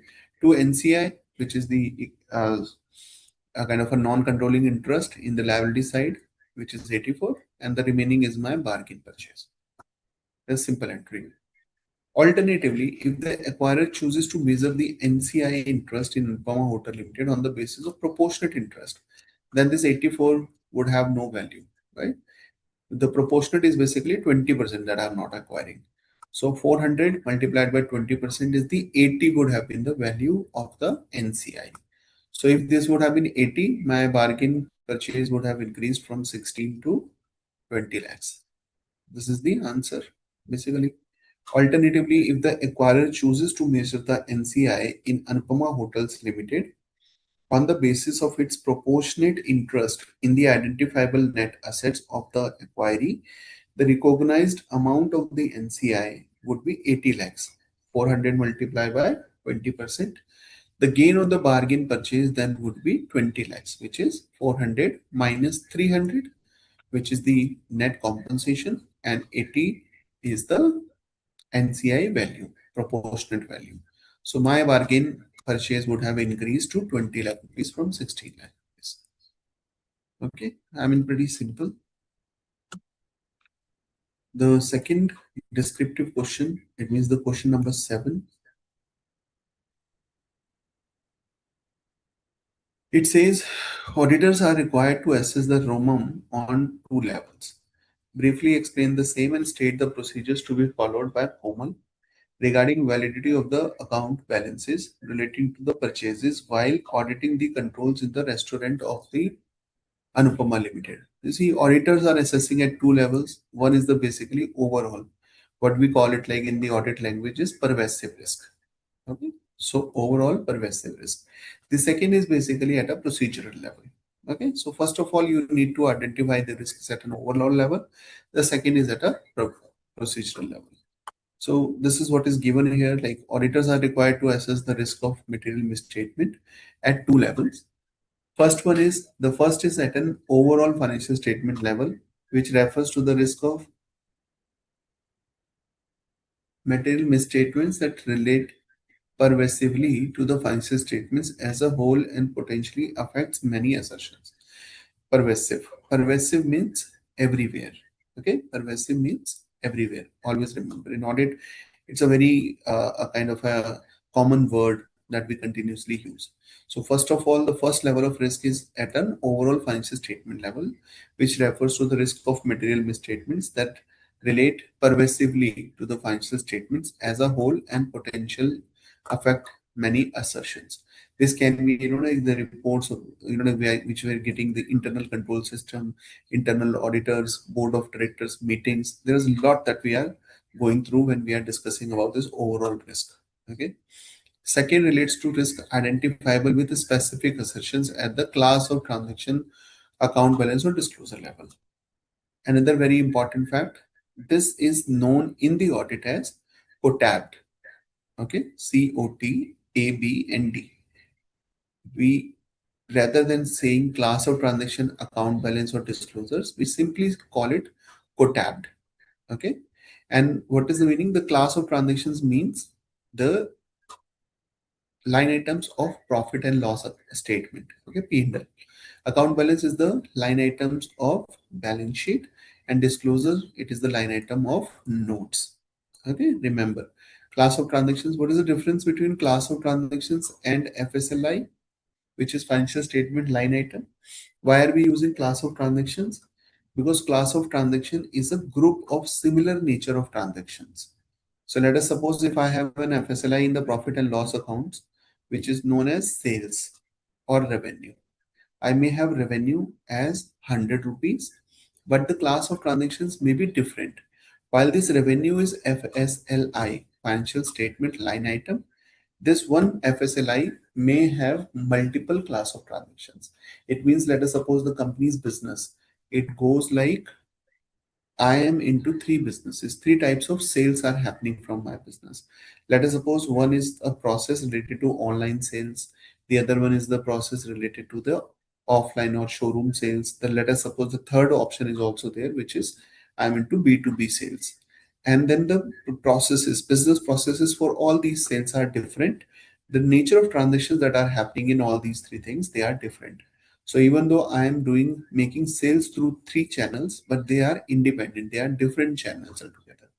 So while the combined of the revenue, which is shown in the profit and loss account, can be known as class of transaction, but if I'll talk, oh sorry, FSLI, financial statement line item, if I'll go and start doing the total of all 3, online sales this much, offline sales this much, B2B sales this much, then these 3 things are known as class of transactions. Okay, so this is same with the account balance and same with the disclosure. So first is overall at a financial statement level. Second risk is basically it is at a COTABD level. These are the 2 levels.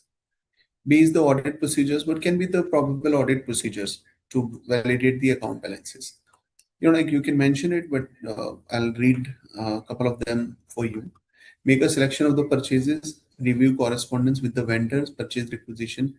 You see, I did mention a purchase requisition comes from the store, let us suppose, to the purchase department.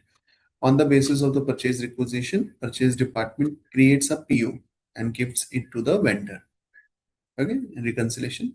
Review vendor listing, whether that vendor to whom the purchase order was issued, whether it was part of the vendor listing or not. Meet with the company's purchase officer and obtain responses to our inquiries. Discuss the summary of such issues with the client. So this is how you do the testing. Now, with the help of the data provided by the head accountant of Kavya Hotel Limited and the following additional information, compute profit and gain of BP or assessment, indicating the reasons for treatment of each item, assuming that the company is not eligible for 35D. Ignore the provisions related to minimum alternate tax and the provisions of Section 115 BAA.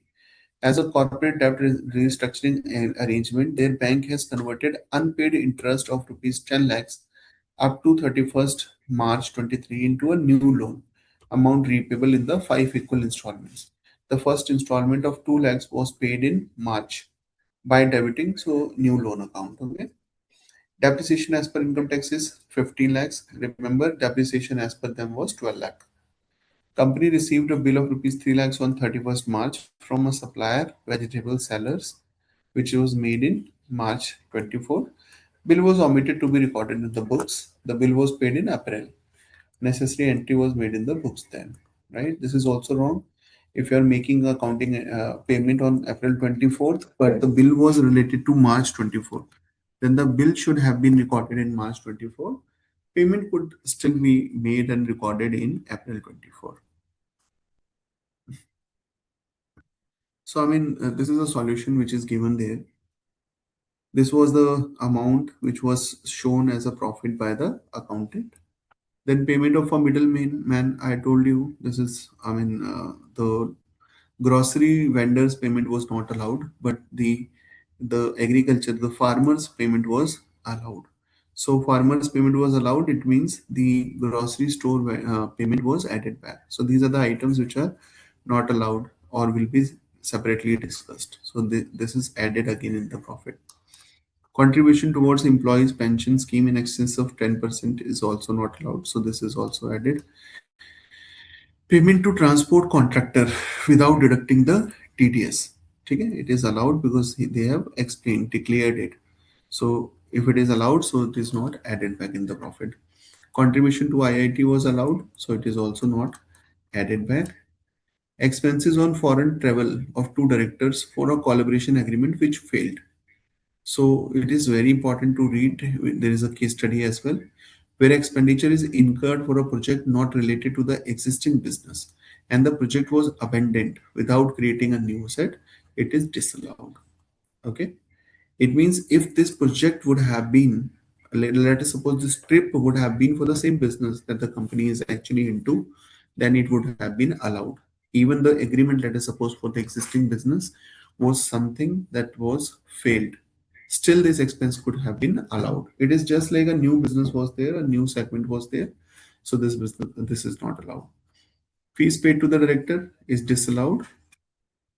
Then the item of income, profit on sale of the plot of the land, it is should be removed. It is not a PGBP income, right? We are calculating PGBP income, so this will be treated separately, but this is not a PGBP income.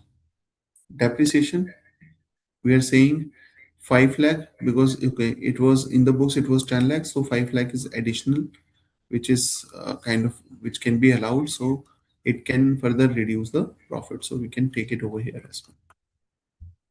Interest paid during the year, we need to understand what is the interest paid, not the restructuring, which is allowed. And the purchase, as I mentioned, it should be considered as an expense of this year.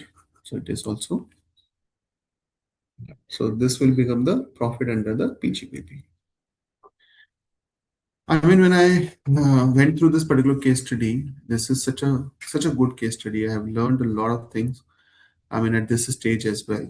And as discussed as an agenda of today's session, we have come to an end of the first case study. We are going to take a break for 15-20 minutes. We may come back by 8:30. Okay. And then we will start the second study. So team, we may announce a break for 15-20 minutes. Thank you.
Okay, guys, welcome back to the second part of the today's session. And as discussed, we are going to cover another case study. And the next case study for today's session that we are going to cover is known as YK and Associates. Okay. Now, since we are chartered accountants, this case study is very close to my heart. It is about a chartered accountancy firm. So we're talking about YK and Associate, which is a very reputed firm of chartered accountants with its headquarters situated in the vibrant city of Jaipur, Rajasthan. It is founded by Yashdev and CA Karan. You see, YK. That's why it is YK and Associates. The firm has established itself as a trusted entity in the field of accounting and financial consultancy within the region. What is the region? It is Jaipur, Rajasthan. Led by expertise and vision of its partners, Viken Associates offers a comprehensive range of professional services tailored to meet the diverse need of its clients. From auditing and taxation to financial advisory and compliance, the firm prides itself on delivering reliable solutions that drive business success.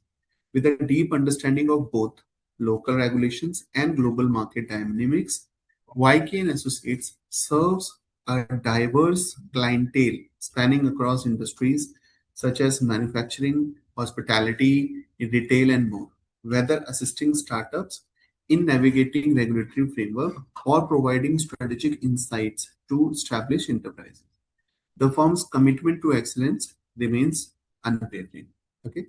Till this stage, it is just a background of YK and Associate that it's a firm established in Jaipur, Rajasthan, a very reputed firm, have domestic and international clients. Beyond its professional endeavors, YK and Associate actively engages in initiatives aimed at contributing to the local community and promoting financially literacy. So they are into social kind of benefits, social activities as well. And then they are focusing on promoting the financial literacy. I mean, I can recall I came across one of the NGO where they were focusing on the financial literacy, and I was so happy to see that they are even concerning about the fact that why a 10th or 12th class of student can have the knowledge of recharging a mobile phone, let us suppose, with 350 rupees. But they don't have a know-how to purchase a share from the share market, which can be even at times lower than that 300 rupees. So, I mean, they wanted this kind of a financial literacy to be there from school level. They were focusing on this particular idea of having the financial literacy in the kind of a elder kind of a age group of the society as well. They were always thinking that why the parents of or the grandparents of these kids, they are not comfortable. Like, I'll give you a personal kind of an example. My parents, they are still not very familiar with these UPI transactions or these kind of online net banking, etc. They still believe that if they will use this kind of a transaction, this they may lose some money to someone else, or they can fall or become a victim of the cyber crimes. I mean, this is so honest because of the gap in the financial literacy. So YK and Associates, they are promoting and financial literacy as well in the locality. Through seminars, workshops, and pro bono services, the firm strives to empower individuals and businesses with the knowledge needed to make informed financial decisions. YK and Associates get their website developed as www.ykassociates.com from Others Track Limited. So there is a IT company, there is a developer who have actually developed the website for this particular YK and Associate, and the website's name is www.ykassociates.com. The color of their website was very bright and attractive to run on a push technology. So see, bright and attractive colors are there. I mean, if you have a website, you have ICAI's guidelines as well. That what kind of colors can be used, what kind of content can be posted over there. I mean, and remember, it cannot be using a kind of a push technology. So what is happening? What is the difference between a push and a pull technology? So let us suppose I'll give you an example of a product to have better understanding of push and pull technology. So let us suppose if we are talking about insurance, then in the insurance sector, this particular life insurance can be considered as a push product, whereby you have to go out and sell. So you need to approach customers and then you need to sell the life insurance. Okay, you as a company have to sell. That's why it is a push kind of a product. While on the other side, what happens with a motor insurance? Okay, if we'll talk about a car insurance, a motor vehicle insurance, then that is a pull mechanism. The marketing, the companies are not doing marketing, they are not going to the customers. Oppositely, I will say that customers are approaching these companies who are actually in the motor insurance. Okay, so when we are talking about the motor insurance, it is kind of a pull product which is attracting the customers by on its own. While when we are talking about a life insurance, it is a push product or push technology. So they have developed the website on the basis of push technology, which means they are pushing information to the customers. Actively or indirectly, they are doing basically some level of advertisement. And then the website's color is also very bright and attractive. Okay. In exchange of consideration of developing website by Adarsh Tech Limited, CA Yashdeep accepted appointment as the tax auditor. So what is happening? I mean, one service against the other service. So instead of paying the consideration, what are we doing? We are saying that we will do your tax audit, let us suppose, right? And then we are appointed as a tax auditor for assessment year 24-25. And we have commenced the tax audit within 4 days of appointment, since the client was in hurry to file the return of income before the due date. So what happened? We have got our website developed by one of the developer, and instead of making the payment to Adarsh Tech Limited, we have accepted the appointment as the tax auditor for this company, and we have started working immediately after getting appointed, because Adarsh Tech Limited wanted to file their income tax return pretty early, on time, I will say. After commencing the audit, CA Yashdeep realized his mistake of accepting this tax audit without sending any communication to the previous tax auditor. So they actually a kind of did a mistake, that they have not taken the NOC from the previous audit. In order to rectify his mistake, before signing the tax audit report, he sent a registered post to the previous auditor and obtained the postal acknowledgement. So he has kind of documented that particular courier receipt or courier bill in the audit file for future records, that they have sent the communication or a request or kind of an NOC from the previous. Adarsh Tech Limited filed his income tax for the assessment year 24-25 duly on 30th September. Income tax department also processed the return and sent an intimation to Adarsh Tech Limited. Okay, so that thing has happened. Despite the intimation, the return was selected for regular assessment, for which the notice was served to the company within the time limit, as well as the order was passed by the AO. So assessing officer has passed an order. However, Adarsh Tech Limited was aggrieved by the amount of income assessed in the order passed under regular assessment. So Adarsh Tech Limited was not happy in the assessment that has happened by the assessing officer. I mean, there is a the income that is being assessed. It is definitely higher than what was filed, and that's why Adarsh Tech Limited is not happy. Jaipur Municipal Corporation. Now JMC is also there along with income tax. Let's see what JMC is doing here in this situation. JMC had invited online bids for development of online cloud system for maintaining some vital statistics, including registration of birth and deaths within the predefined period.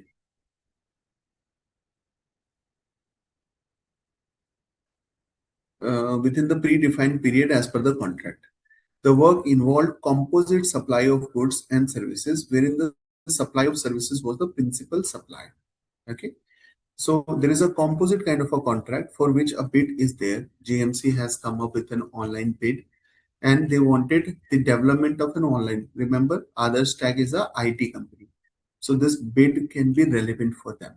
So the work involved composite supply of goods and services. Okay. And the supplier was the principal supply. It was the principal supply. The value of goods in form of computer hardwares. So the product is basically the computer hardwares, while maintaining an online development of an online maybe cloud system was a service. So the value of goods was 25% of the total value of the composite supply. Mr. Arsh, the managing director of Adarsh Tech Limited, located and registered under GST in Jaipur, wanted to bid for the same. Obviously, so it is a cloud kind of a opportunity, cloud level opportunity. Our company, since they are already into the IT kind of an environment, so Mr. Arsh wanted to send the quotation for this. Mr. Arsh wanted investment advisory services from YK. Now you see, till this time we were the tax auditors. Now we have been appointed as an advisor as well from YK and Associates for investing the surplus funds of Others Tech Limited, for which purpose he had invited Mr. Yashdeep for a meeting. So now Mr. Arsh has invited Mr. Yashdeep for an advisory service.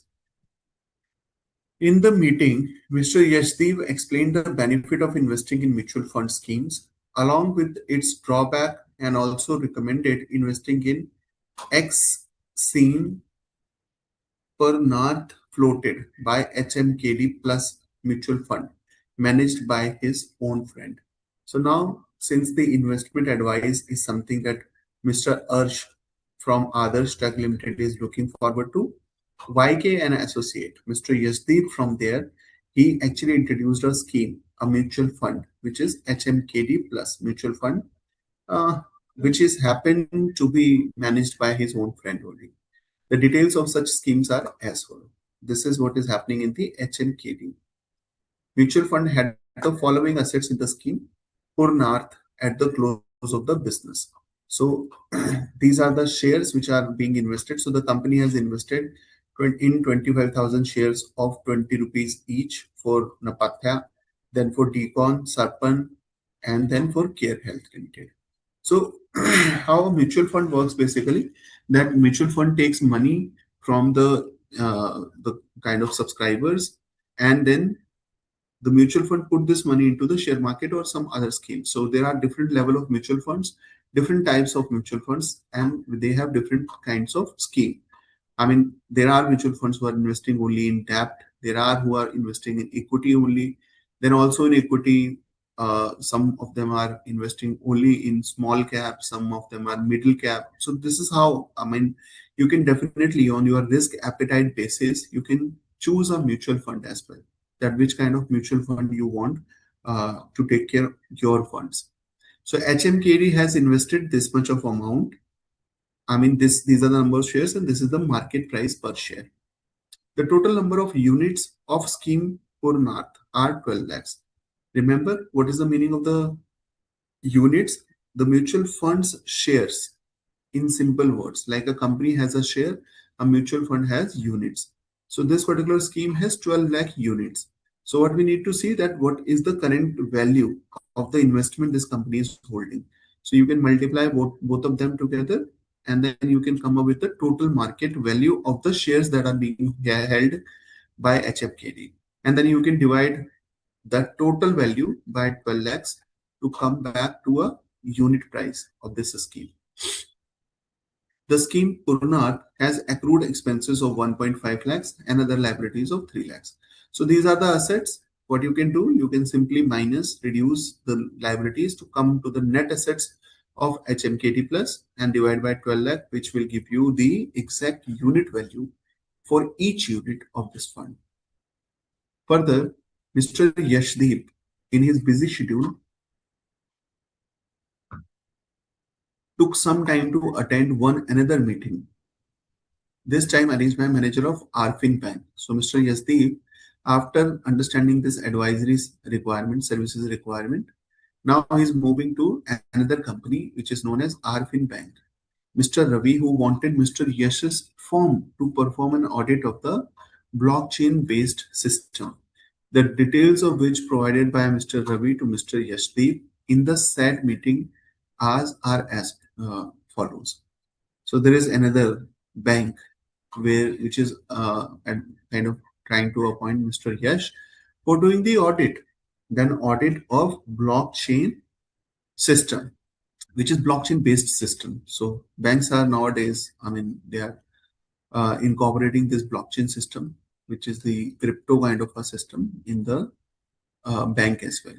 So, I mean, it is not like the cryptocurrencies are being introduced by the bank. It is like just the foundation on which the cryptocurrencies are working, especially Bitcoin, etc. That is known as the blockchain model. And that blockchain model is something which is taken care by or which is used nowadays by a bank to handle their banking operations. So this blockchain system that is there now, Arfin Bank wants EST to do the audit of that system. Barnett Bank, headquartered in Chicago, offers a broad range of financial services, including asset management, commercial banking, investment banking, treasury, etc. Arvin Bank, in partnership with Boyan Bank, provide a comprehensive range of banking services and products encompassing retail banking, corporate banking, international banking, and the other financial services. Arfin Bank has been significant contributor to the digitalization of banking services in India. And that's why you can see they seems like the first mover in the blockchain technology as well. Under the pilot program, the Arfin Bank will open on-chain Nostro accounts with Baunek Bank branch in Gift City. The blockchain-based system is expected to facilitate instant 24 into 7 settlement between the accounts held at the US Bank. Essentially, it will create a private intra-correspondent banking network, redefining the traditional banking hours and enabling seamless money transfer. Mr. Ravi, the manager of the RFN Bank, gave an order to GM Stores Private Limited on 1st January 24 for 1,000 custom-made corporate gifts. Now, Mr. Ravi, since he's into bank, there's a lot of customers. So bank sends corporate gifts as well to the customers. So he has ordered 1,000 custom-made corporate gifts to GM stores for the prestigious corporate clients, along with the information about the aforesaid blockchain-based system. So let us suppose Mr. Ravi wants to inform all the corporate clients about this new blockchain system. So he has ordered 1,000 corporate gifts. So along with corporate gifts, now they are sending the information basically that they have a blockchain based system which is ready for transactions. On 3rd January, GMSPL, which is the company preparing the corporate gift, purchased raw material to be consumed in the production process for 6.5 lakh rupees. This is the raw material purchase. 50,000 the purchase taxes that can be refundable. It means the cost of the company is 6 lakhs only. The purchase price was funded by raising a loan. So they have taken a loan to pay this 6 lakh 50,000 rupees. The loan is 655, which is a 5 lakh rupees, maybe a processing fees or a loan raising fees. Loan is secured by the inventories. Okay, so they are purchasing inventories, just to give an example, and then it is secured against that inventory. 5,000 is paid extra as the processing fees. During January 24, GMSPL designed the corporate gift for the customer bank. Designing cost was cost of external designer. So there is a person from outside, 6,000 rupees is paid. Labor is 4,000. During February 24, GMSPL production team developed a manufacturing technique and made further modifications necessary to bring the inventories to the conditions specified in the agreement. The following costs were incurred in the testing phase. So there is a testing which is going on. Okay. So So what happened? If you can see, 6,50,000 rupees of inventory purchased. Now a designer was appointed who designed this particular project, and labor of 4,000 rupees was spent. Now we are putting it in the production trial basis, pilot project basically. The testing phase cost is material net of 3,000 recovered from the sale of the scrapped amount. So the 24,000 rupees of material was used in the testing phase, but 3,000, like we were able to fetch 3,000, which we scrapped the output.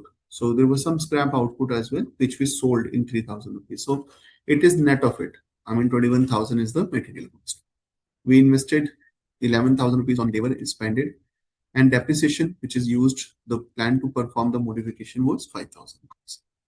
During February, GMSPL incurred the following additional cost. There is some additional cost as well.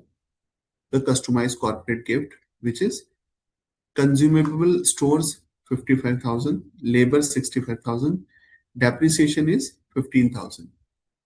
The customized corporate gifts were ready by supply on 1st March. No abnormal wastage occurred in the development and manufacturing of the corporate gift. Okay. Seems like a very simple kind of a question. The last question was very complex with lot of kind of situations or conditions. Three options were given, a lot of things were there. That question was more or less related to the structuring, right? Restructuring. But in this particular case study that we are going through, this is about a CA firm. And then we can clearly see that the first thing which the example is there, it is like the firm has got one website developed by others tech. It is on the push technology and with some bright and attractive kind of colors. On the other side, in exchange of consideration of developing website by the others tech limited, CA Yashdev, instead of making the payments, he was appointed as the tax auditor, but he was actually forget to take the NOC from the previous auditor. So he has sent a kind of a post and documented the postal acknowledgement in the auditing file. Others Tech Limited, they filed their income tax, and then there was a notice which came by the amount which was assessed as an income by the assessing officer. Others Tech was not happy about it. Simultaneously, there is a Jaipur Municipal Corporation who wants the website, let us suppose online website, to be developed along with purchase of some computers. So Others Tech Limited, they wanted to bid for it. And this guy from Adarsh, they called Mr. Uh, Yashdeep from YK for some investment advisory. And Mr. Yashdeep has introduced his friend's mutual fund scheme, which has this much of the assets right now. And this is the liability, this is the expense. And 12 lakh units are there. Okay. On the other side, Mr. Yashdeep also went outside and met Arfin Bank, which is Mr. Ravi is there, and they are for a blockchain audit. Mr. Ravi has given a contract to GMSPL, right, for kind of some 1,000 custom-made corporates gifts, and the GMSPL has kind of spent this money like this. So they have purchased 6,50,000 rupees of material with 50,000 refundable taxes. The loan was taken, and the total amount that they have taken was 6.555 lakhs, because 5,000 was the loan processing fees. Then they have incurred some external designer cost, 6,000 rupees, labor was 4,000, and then they started the testing, which was 21,000, 11,000, and 5,000 respectively was the testing phase cost. And then finally they came up with the final product with the cost of consumable stores 55,000, labor 65, depreciation 15,000, and no abnormal losses were there. So this is the kind of a question.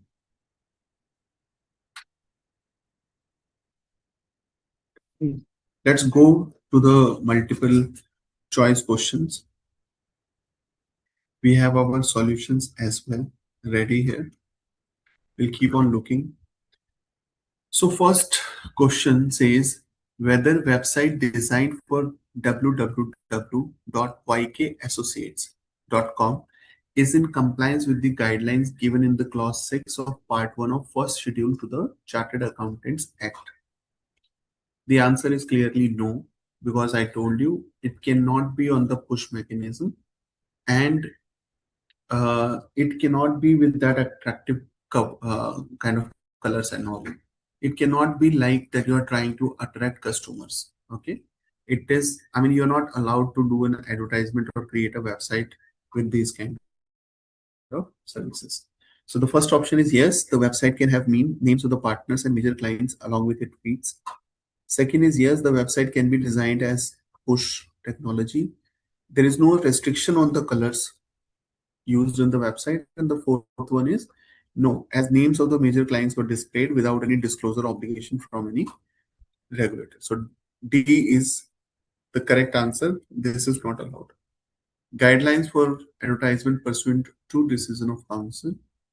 Disclosure of names of the clients and the fees charged on the website is permissible only where it is required by a regulator, whether or not constituted under a statute in India or outside India.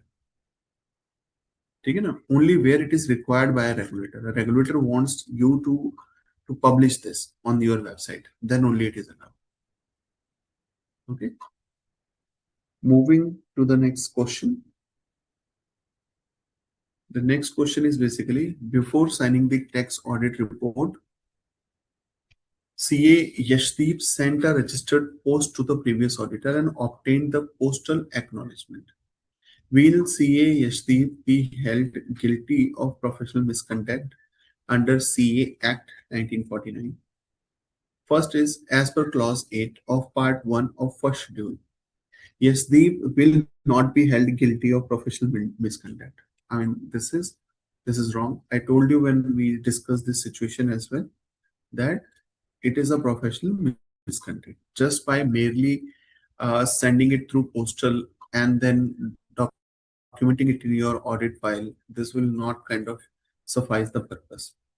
Second says, Yashdeep will not be held guilty of professional misconduct since the requirement for communicating with the previous auditor, being a chartered accountant, in practice would apply to the statutory audit only. So again, it is, they are saying will not be.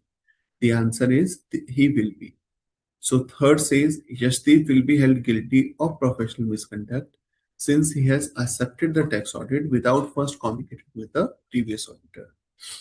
We will read the last option as well because that is also about being held guilty. So Yashdeep will be held guilty of professional misconduct since he has accepted the tax audit without first communicating with the previous auditor in writing. So third and C and D, what is the difference? Okay, so it says like D says the second schedule and C says the first schedule. So the answer is C because it is written in the first schedule to the CA Act 1949. Moving to the third one. Third multiple choice question says, Others Tech Limited approaches you to ascertain the taxability of supply of services of development of online cloud system to GMC in the given case. Remember, it was 25% of the products. You are required to determine the taxability of the given supply. So it says GST is exempt on said supply since the value of supply of goods constitutes not more than 25% of the value of the said composite supply. So the goods is only 25%. They are not more than that. Second says GST is payable on the said supply. It will be exempt if value of supply of goods constitutes less than 25%. So first says it is not more than, second says it is less than 25. Third is GST is payable on the said supply. It is more than 25%. Said supply is neither supply of goods nor supply of services. That's the fourth part. I mean, obviously, GST on this situation will not be there because it is 25%, not more than 25%. Okay, exact 25% basically. So the answer to this situation is basically as per the entry 3A of the exemption, product provides exemption to composite supply of goods and services in which the value of supply of goods constitutes not more than 25% of the value of the said composite supply, provided to the central government, state government, or union territory or local authority by way of an activity in relation to any function of municipality or panchayat. Thus, GST is exempt on supply of services of development of online cloud system to JMC for quoting the best price, because you see it is 25%, not more than that. So it is exempt. There is an exception only for supplying to central government, state government, UT or local authority. Okay, that too for the panchayat under this and then municipality under this. So in this situation, it's an exception. Okay, so that's an exempt kind of a case. Fourth says, what is the remedy available to others Tech Limited against the order passed by the AO, and the time limit within such remedy should be exercised? So what is that? He can definitely, Tech Limited has to file an appeal before Commissioner. Others Tech Limited has to file an appeal before the AT. Others Tech Limited has to.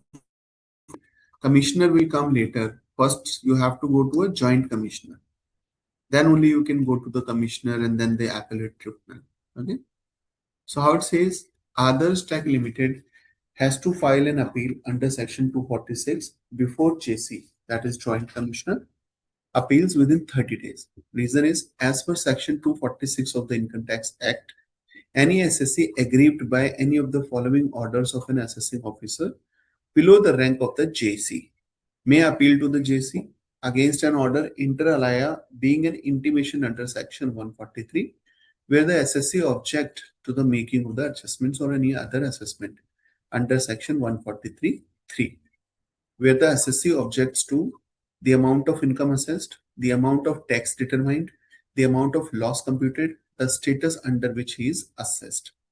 As per Section 249 of the Income Tax Act 1961, an appeal to JC or to the commissioners against any order which is appealable is to be represented 30 days of the date of service of the notice of demand relating to the assessment. Okay, so the correct answer of technology advancement is presented by the scenario involving ARFIN Bank's implementation of a blockchain-based system in partnership with the Boyna Bank. I mean, this seems pretty easy. A says automation, B says extension, C says transformation, D says disruption. It's not an automation. Automation means you are easing down the process which you are doing manually, and then you are just bringing the IT in between. So it is a blockchain technology, which is a new thing, okay, which is changing, which is transforming the technology all around. It is not an automation. Automation means I was doing something earlier manually and now I'm doing automated. Second is extension. It says like an existing technology and I'm just extending the services to something else. Third is the transformation. The way I'm handling the operations now with this technology, that process will transform. Okay. And D is basically disruption in an existing market. So I came with something new and then I disrupted the existing market. The point is, it is kind of a, I mean, it's not like related to an existing market. It is not related to a process which is I'm just trying to automate, or it is not an extension of a service. It is a new service. It is actually transforming the way things are being handled. So the answer is transformation. And how it says, the scenario describes the implementation of a blockchain based system by Arpin Bank in partnership with Bhavnak Bank to facilitate instant settlement between accounts held at the US Bank. This initiative represents a significant shift in the traditional banking paradigm and has the potential to redefine the way banking transactions are conducted. Transformations refers to a fundamental change in the way processes, operations, or systems function, often leading to a redefinition of existing practices. Okay, so this is, I mean, the same thing that we just explained. We can move to the descriptive question part. Again, very important questions. So listen very carefully. The first question says, calculate the NAV per unit of scheme Purnat. And I told you for this, you can simply come up with the net kind of an asset and divide by the units that are available. So in our given situation, these are the assets that are held by the mutual fund.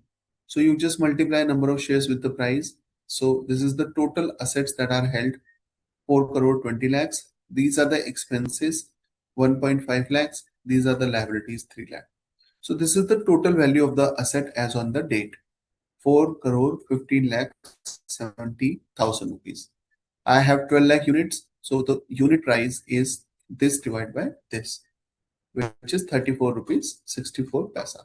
So if you, let us suppose you are investing 34,640 rupees, it means you will get 10 units of this particular mutual fund. This is how we rate it. Okay. What are the advantages as well as the drawbacks of investing in mutual fund as would have been narrated by Mr. Yashdi? So tell them what are the benefits. I mean, advantages, professional management.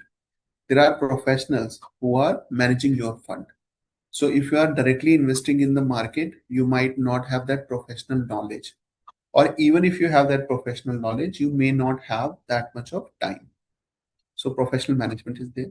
Diversification, you can diversify, as I told you, there are multiple types of mutual funds are there. So you can diversify them. Convenient administration is there. Okay. Since now you need not to worry about, like when to withdraw, how much to withdraw, how to handle funds, one shift to another shift. Everything is taken care by your mutual fund. So convenient administration is there. Higher returns because professionals are involved. So when professionals are involved, we can expect higher returns. Low cost of management. It is really very important because you cannot charge beyond like 2.5% for equity. No mutual fund can increase the cost beyond prescribed limit of 2.5 maximum, and any extra cost by management is to be borne by the AMC, right? So they cannot charge more than 2.5%, which means low cost. Why low cost? You see, when you will be managing it on your own, it will also have some opportunity cost. Your involvement will also have some cost, be it time cost. So SEBI says, I mean, the mutual funds cannot charge more than this. It means if you compare this to your cost, it is always a low cost option. Liquidity is there. I mean, it's not like that you are putting money like a fixed asset or like a building or land which has a lesser liquidity. It is from mutual fund you can withdraw anytime, and that's why liquidity is really good. Transparency, it is clearly visible that they are supposed to, I mean, have regular reporting to the SEBI and all. So transparency is there. There are other benefits like systematic withdrawal plan or systematic investment plan. I mean, this is something which is really game changing for the mutual funds. So this systematic investment plan is in the open market known as SIPs, which is very famous. So what you can do, you can actually put a SIP, which is like deducting your bank account every month on a particular date and getting purchasing the units of a mutual fund on a particular date on whatever the unit price is at that moment. So this is like every month there is some amount which will be debited. You can provide those instructions. So this is very, very good kind of an option, systematic investment plan. While SIPs are pretty much famous in the economy, there are very few people who knows about the systematic withdrawals. So this is another very big benefit that we have with the mutual fund kind of options. In the systematic withdrawal, it is exact opposite. You can understand like SIPs, you are paying every month and then it is getting accumulated over the years, over the period. In the systematic withdrawal, what is happening in the systematic withdrawal? You are putting a money which may be lump sum, or even a SIP and a systematic withdrawal can go together. So I mean, you are putting a lump sum amount in one of the mutual fund with a systematic withdrawal. So with against that amount, whatever earnings will be happening in the mutual fund will keep on paying you a defined amount on a fixed periodical basis. It is like I have paid 5 lakh rupees and I have put a SIP of, let us suppose, 10,000 rupees per month.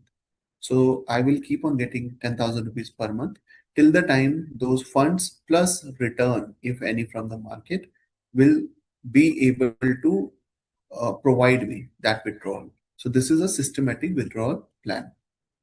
Highly regulated, as we discussed, SEBI regulations are there. Economy of a scale. This is the same thing basically, but that when somebody is doing, the professional who is managing, he might be getting paid by the mutual funds crores of rupees in terms of compensation and all. If I want to hire that level of expertise or professionalism, it will be difficult for me to afford it on an individual basis. But when we come in the society as a group, there are a lot of people who are investing in the mutual fund together, and then combinedly we are creating a pool which can afford professionals or experts of that level. So it provides a lot of economy of scale. Flexibility, as I told you, from one mutual fund to other, to one to other. Systematic withdrawal plan, systematic investment plans, we have already discussed. Convenience is there. Now, like, there is always two sides of every coin. There are some drawbacks as well in mutual fund. I mean, the first and the biggest is no guarantee of return. It's not like a fixed deposit or something. It is totally dependent upon the kind of scheme that you have entered into. Like small cap schemes, they are highly risky. So when they are the highly risky kind of investments, they can only provide you the returns when the profits are there. There is a probability that the losses can also happen. Uh, Maybe there is a saying that if you are putting money for a long term, the chances of losses are very less. Okay, because the fund is kind of handled by an expert or a professional. But since liquidity is there, and if you, let us suppose, come across a situation where you need the money and then you want to withdraw that money, then at times people have to withdraw the money even if it is at a loss. So there is no guarantee of the return. Diversification, while it is quite easy for you to diversify from one portfolio to other, with the mutual fund, it is at times little time consuming, little difficult.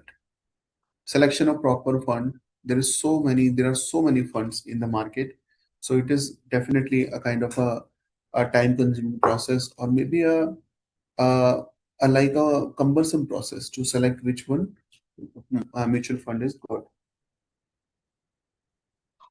Even if you want to, let us suppose, invest in the equity, small cap equities, you see there are a lot of banks who have funds with the same kind of a scheme that they are investing, and then you will realize that they have different returns because they're uh, I mean, the principal who's holding or investing or taking those decisions is different. So obviously it becomes very kind of frustrating at times to see that which one is the best mutual fund. Cost factor, as it was above, people may consider at times that if they would have done investments on their own, they might have not ended up paying this exit or entry load on the mutual funds.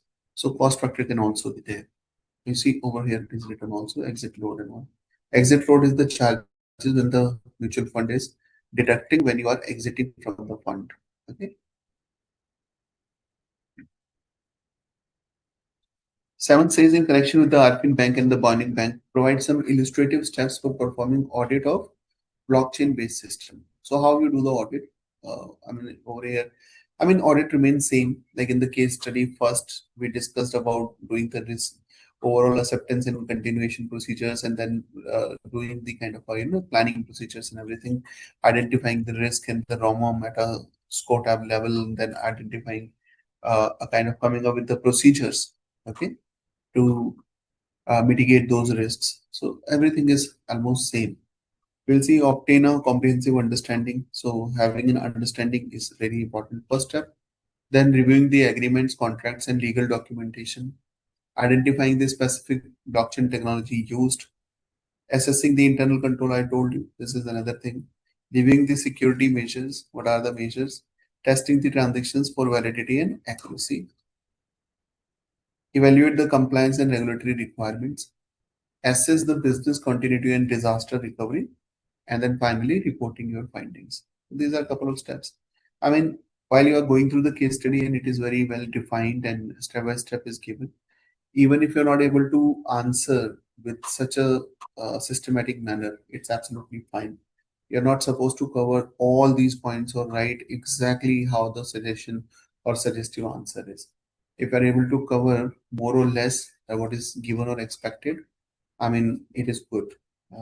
You will still be uh, able to get the equal marks like somebody would have got if they have written this answer so systematically. Okay. Now the next point is the last question is compute the cost of the inventory of GMSPL. Remember, GMSPL has purchased a lot of things. Substantiate your answer with appropriate reasons and calculations wherever required. I mean, it is again a very simple kind of a statement. So we have a cost of purchase of 6 lakhs, right? 50,000 is the refundable amount, loan raising fees, including the measurement of the liability. Okay. So this is not like a inventory. This 5,000 loan raising fees. This can be a part of my P&L, but it is not like part of my purchase. Cost of purchase is 55,000. Consumable stores.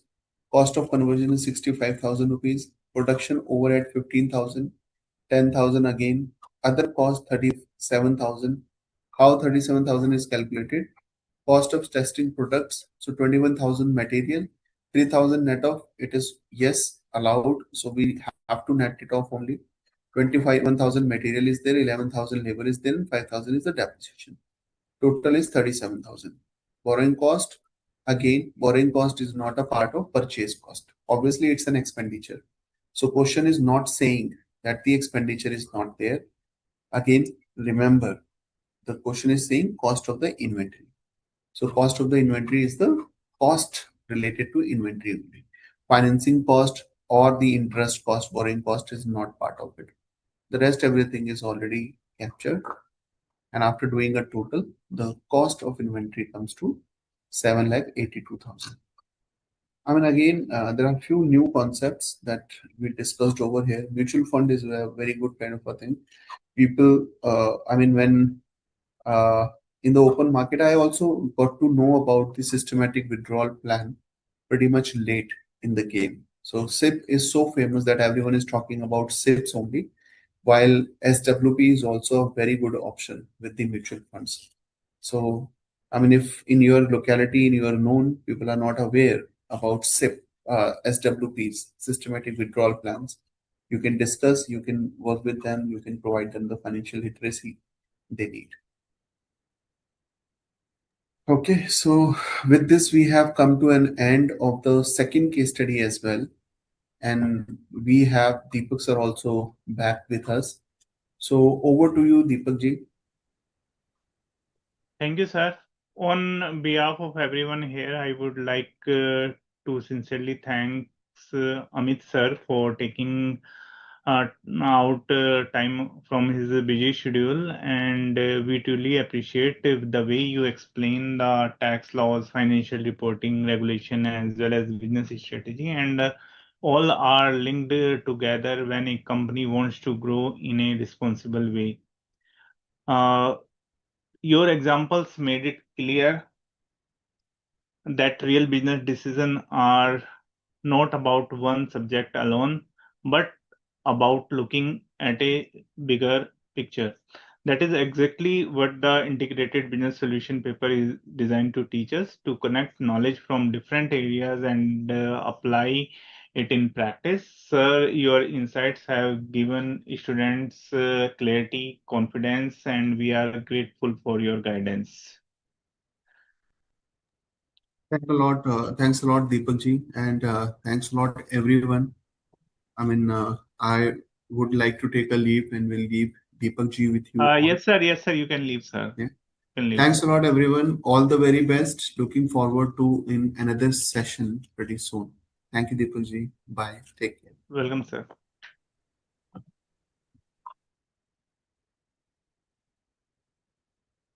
Students, if you have any questions, please ask now.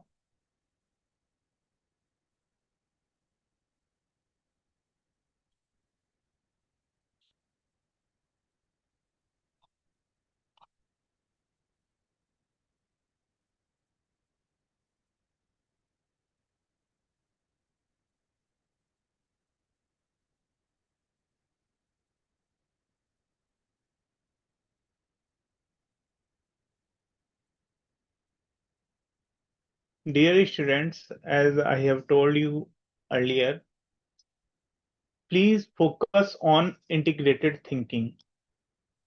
Instead of memorizing topics in isolation, practice linking concepts from different subjects.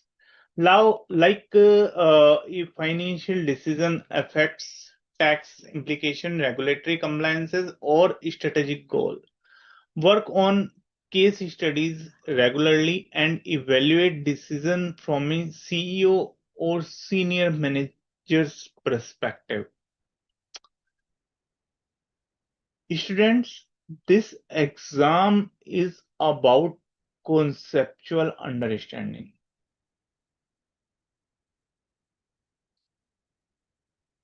अगर आपको conceptual understanding अच्छी है तो आप इस exam को easily crack कर सकते हैं। देखिए, इस एग्जाम को हैंडल करने के लिए आपको सिंपली अपना माइंडसेट चेंज करने की जरूरत है। कैसे? As I have explained you earlier,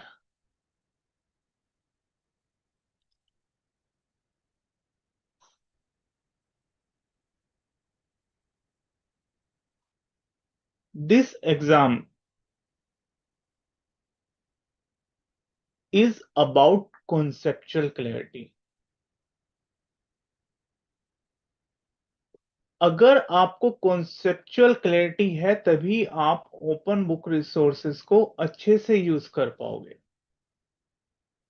normally students क्या सोचते हैं कि ये जो एग्जाम है इसके अंदर हमें सिंपली एग्जाम कैसा भी आए, हमें तो ये जो ओपन बुक रिसोर्सेज दिए हैं हमको इनको जाके एग्जाम में यूज करना है और उसके बेस पे हमें आंसर लिखना है। Students, this is not the case. सबसे पहले आपको कॉन्सेप्चुअल क्लैरिटी होना बहुत ज्यादा जरूरी है। देखिए, अगर आपको कॉन्सेप्चुअल क्लैरिटी है तभी आप एग्जाम के अंदर उन रिसोर्सेज को यूज कर पाओगे। अब कैसे? अगर एग्जाम में कोई भी क्वेश्चन आता है, सपोज मैं एक कॉमन एग्जांपल हमेशा लेता हूं पोर्टर्स 5 फोर्सेस का। अगेन मतलब मैं आपको समझाने के लिए वही एग्जांपल लूंगा क्योंकि मैं एक कॉमन एग्जांपल से आपको हमेशा हर सेशन में एक ही एग्जांपल से गाइड करता हूं ताकि आपको बेटर तरीके से क्लैरिटी हो। अगर हमें कम्पिटिटिव एनवायरनमेंट असेस करना है तो हमें पता है कि पोर्टर्स 5 फोर्सेस हमें लगाना है, ठीक है। अब हमने कम्पिटिटिव एनवायरनमेंट असेस करना है तो अब अगर हमने उससे पहले पढ़ा हुआ है तो हम उसको एग्जाम में इजीली अप्लाई कर सकते हैं, ठीक है। Suppose your case study says to assess competitive environment. We know to assess competitive environment we have to apply Porter's 5 forces. But in scenario they have given you there are limited number of buyers. In this case, we know that if there are limited number of buyers, in this case, the bargaining power of the buyers will be high. Okay? लेकिन students यहाँ पे students क्या करते हैं? पहली तो चीज, पहले तो उन्हें ये नहीं पता होता, क्योंकि क्योंकि सेट बी का क्वेश्चन है। सेट बी से तो उन्हें यही नहीं पता लगता कि ये कहाँ पे पड़ा था या कहाँ पे है। पहले तो मॉड्यूल ही नहीं मिलता। अब मॉड्यूल मिल गया तो अब हमें ये नहीं पता कि ये कौन से चैप्टर में है, कि असेस कम्पिटिटिव एनवायरनमेंट कहाँ पे है। ठीक है। अब हमने उसको ढूंढ भी लिया, अगर हमने इसको ढूंढ भी लिया और हमें पता लगा कि ये मॉड्यूल के चैप्टर नंबर 1 के अंदर है, जब एक्सटर्नल इन्वायरमेंट को असेस करते तो उसका एक पार्ट होता है। अब ढूंढ लिया, अब ढूंढ के हमें पता लग गया कि ये सप्लायर के बारे में बोल रहा है, और हमने क्या किया, मॉड्यूल से उठा के थ्योरी अपने आंसर शीट में लिख दी। Students, when there are limited number of buyers, it means bargaining power is high, because I have to assess competitive environment, and to assess competitive environment, it shows bargaining power of the suppliers are high. Then I have to write this statement in my answer sheet instead of simply explaining bargaining power of the buyer or supplier. अगर मैं answer sheet के अंदर bargaining power of supplier simply लिख के आता हूं module से, मेरे को कोई मार्क्स नहीं मिलने वाला। मार्क्स मिलेगा मेरे को पावर को असेस करने का। ठीक है। तो यानी कि अगर, इसका मतलब ये हुआ कि अगर आपने उस कॉन्सेप्ट को पहले पढ़ा हुआ है, तभी आप एग्जामिनेशन में सही तरीके से अप्लाई कर सकते हैं। ठीक है। अगर आपने उस कॉन्सेप्ट को पढ़ा ही नहीं है तो क्या होगा? पहले तो मॉड्यूल ढूंढोगे, मॉड्यूल ढूंढोगे तो फिर कहां पे जाके ढूंढोगे उसको? मॉड्यूल पता लग गया तो कौन से चैप्टर में, चैप्टर पता लग गया तो अच्छा ये कॉन्सेप्ट है, तो कॉन्सेप्ट ढूंढोगे कहां पे? और कॉन्सेप्ट भी पता लग गई तो उसको अप्लाई कैसे करोगे जब आपने पहले पढ़ा ही नहीं है? लेकिन आपका लक चल गया और आपने उसको अप्लाई भी कर लिया, और वो भी सही अप्लाई कर दिया। लेकिन students, this will waste your time. ये आपका टाइम वेस्ट करेगा पूरा प्रोसेस, और लास्ट में कहोगे कि ये तो क्वेश्चन पेपर ऐसा था कि हमारे से 4 घंटे में हुआ ही नहीं। वो होगा ही नहीं। क्यों? क्योंकि आपको मालूम ही नहीं है कि ओपन बुक रिसोर्सेज को कैसे यूज करना है। ओपन बुक रिसोर्सेज तभी सक्सेसफुल है जब आपने पहले उनको स्टडी किया है। और हमेशा please note that, please carry the material which is base of your study। Examination के अंदर वो मटेरियल लेके जाएं जो कि आपकी स्टडी का बेस है। आप उठा के ये भी ले जाओ, ये भी ले जाओ, सब कुछ ले जाओ, लेकिन ये वर्क नहीं करेगा।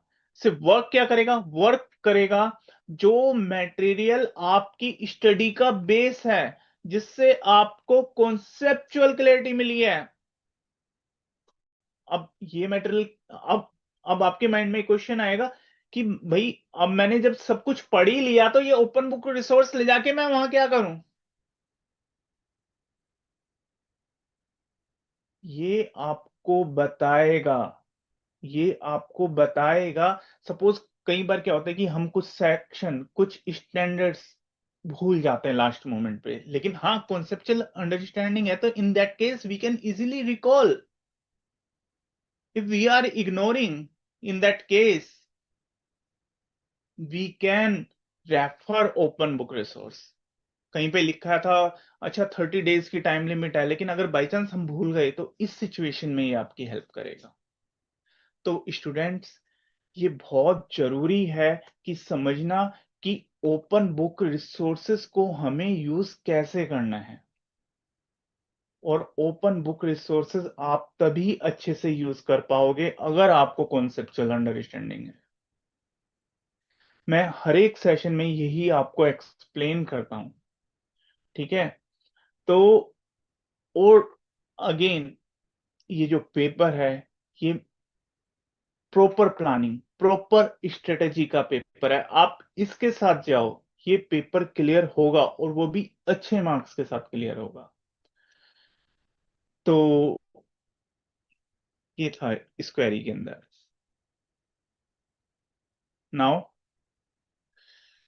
Now students, it's time to winding up this session.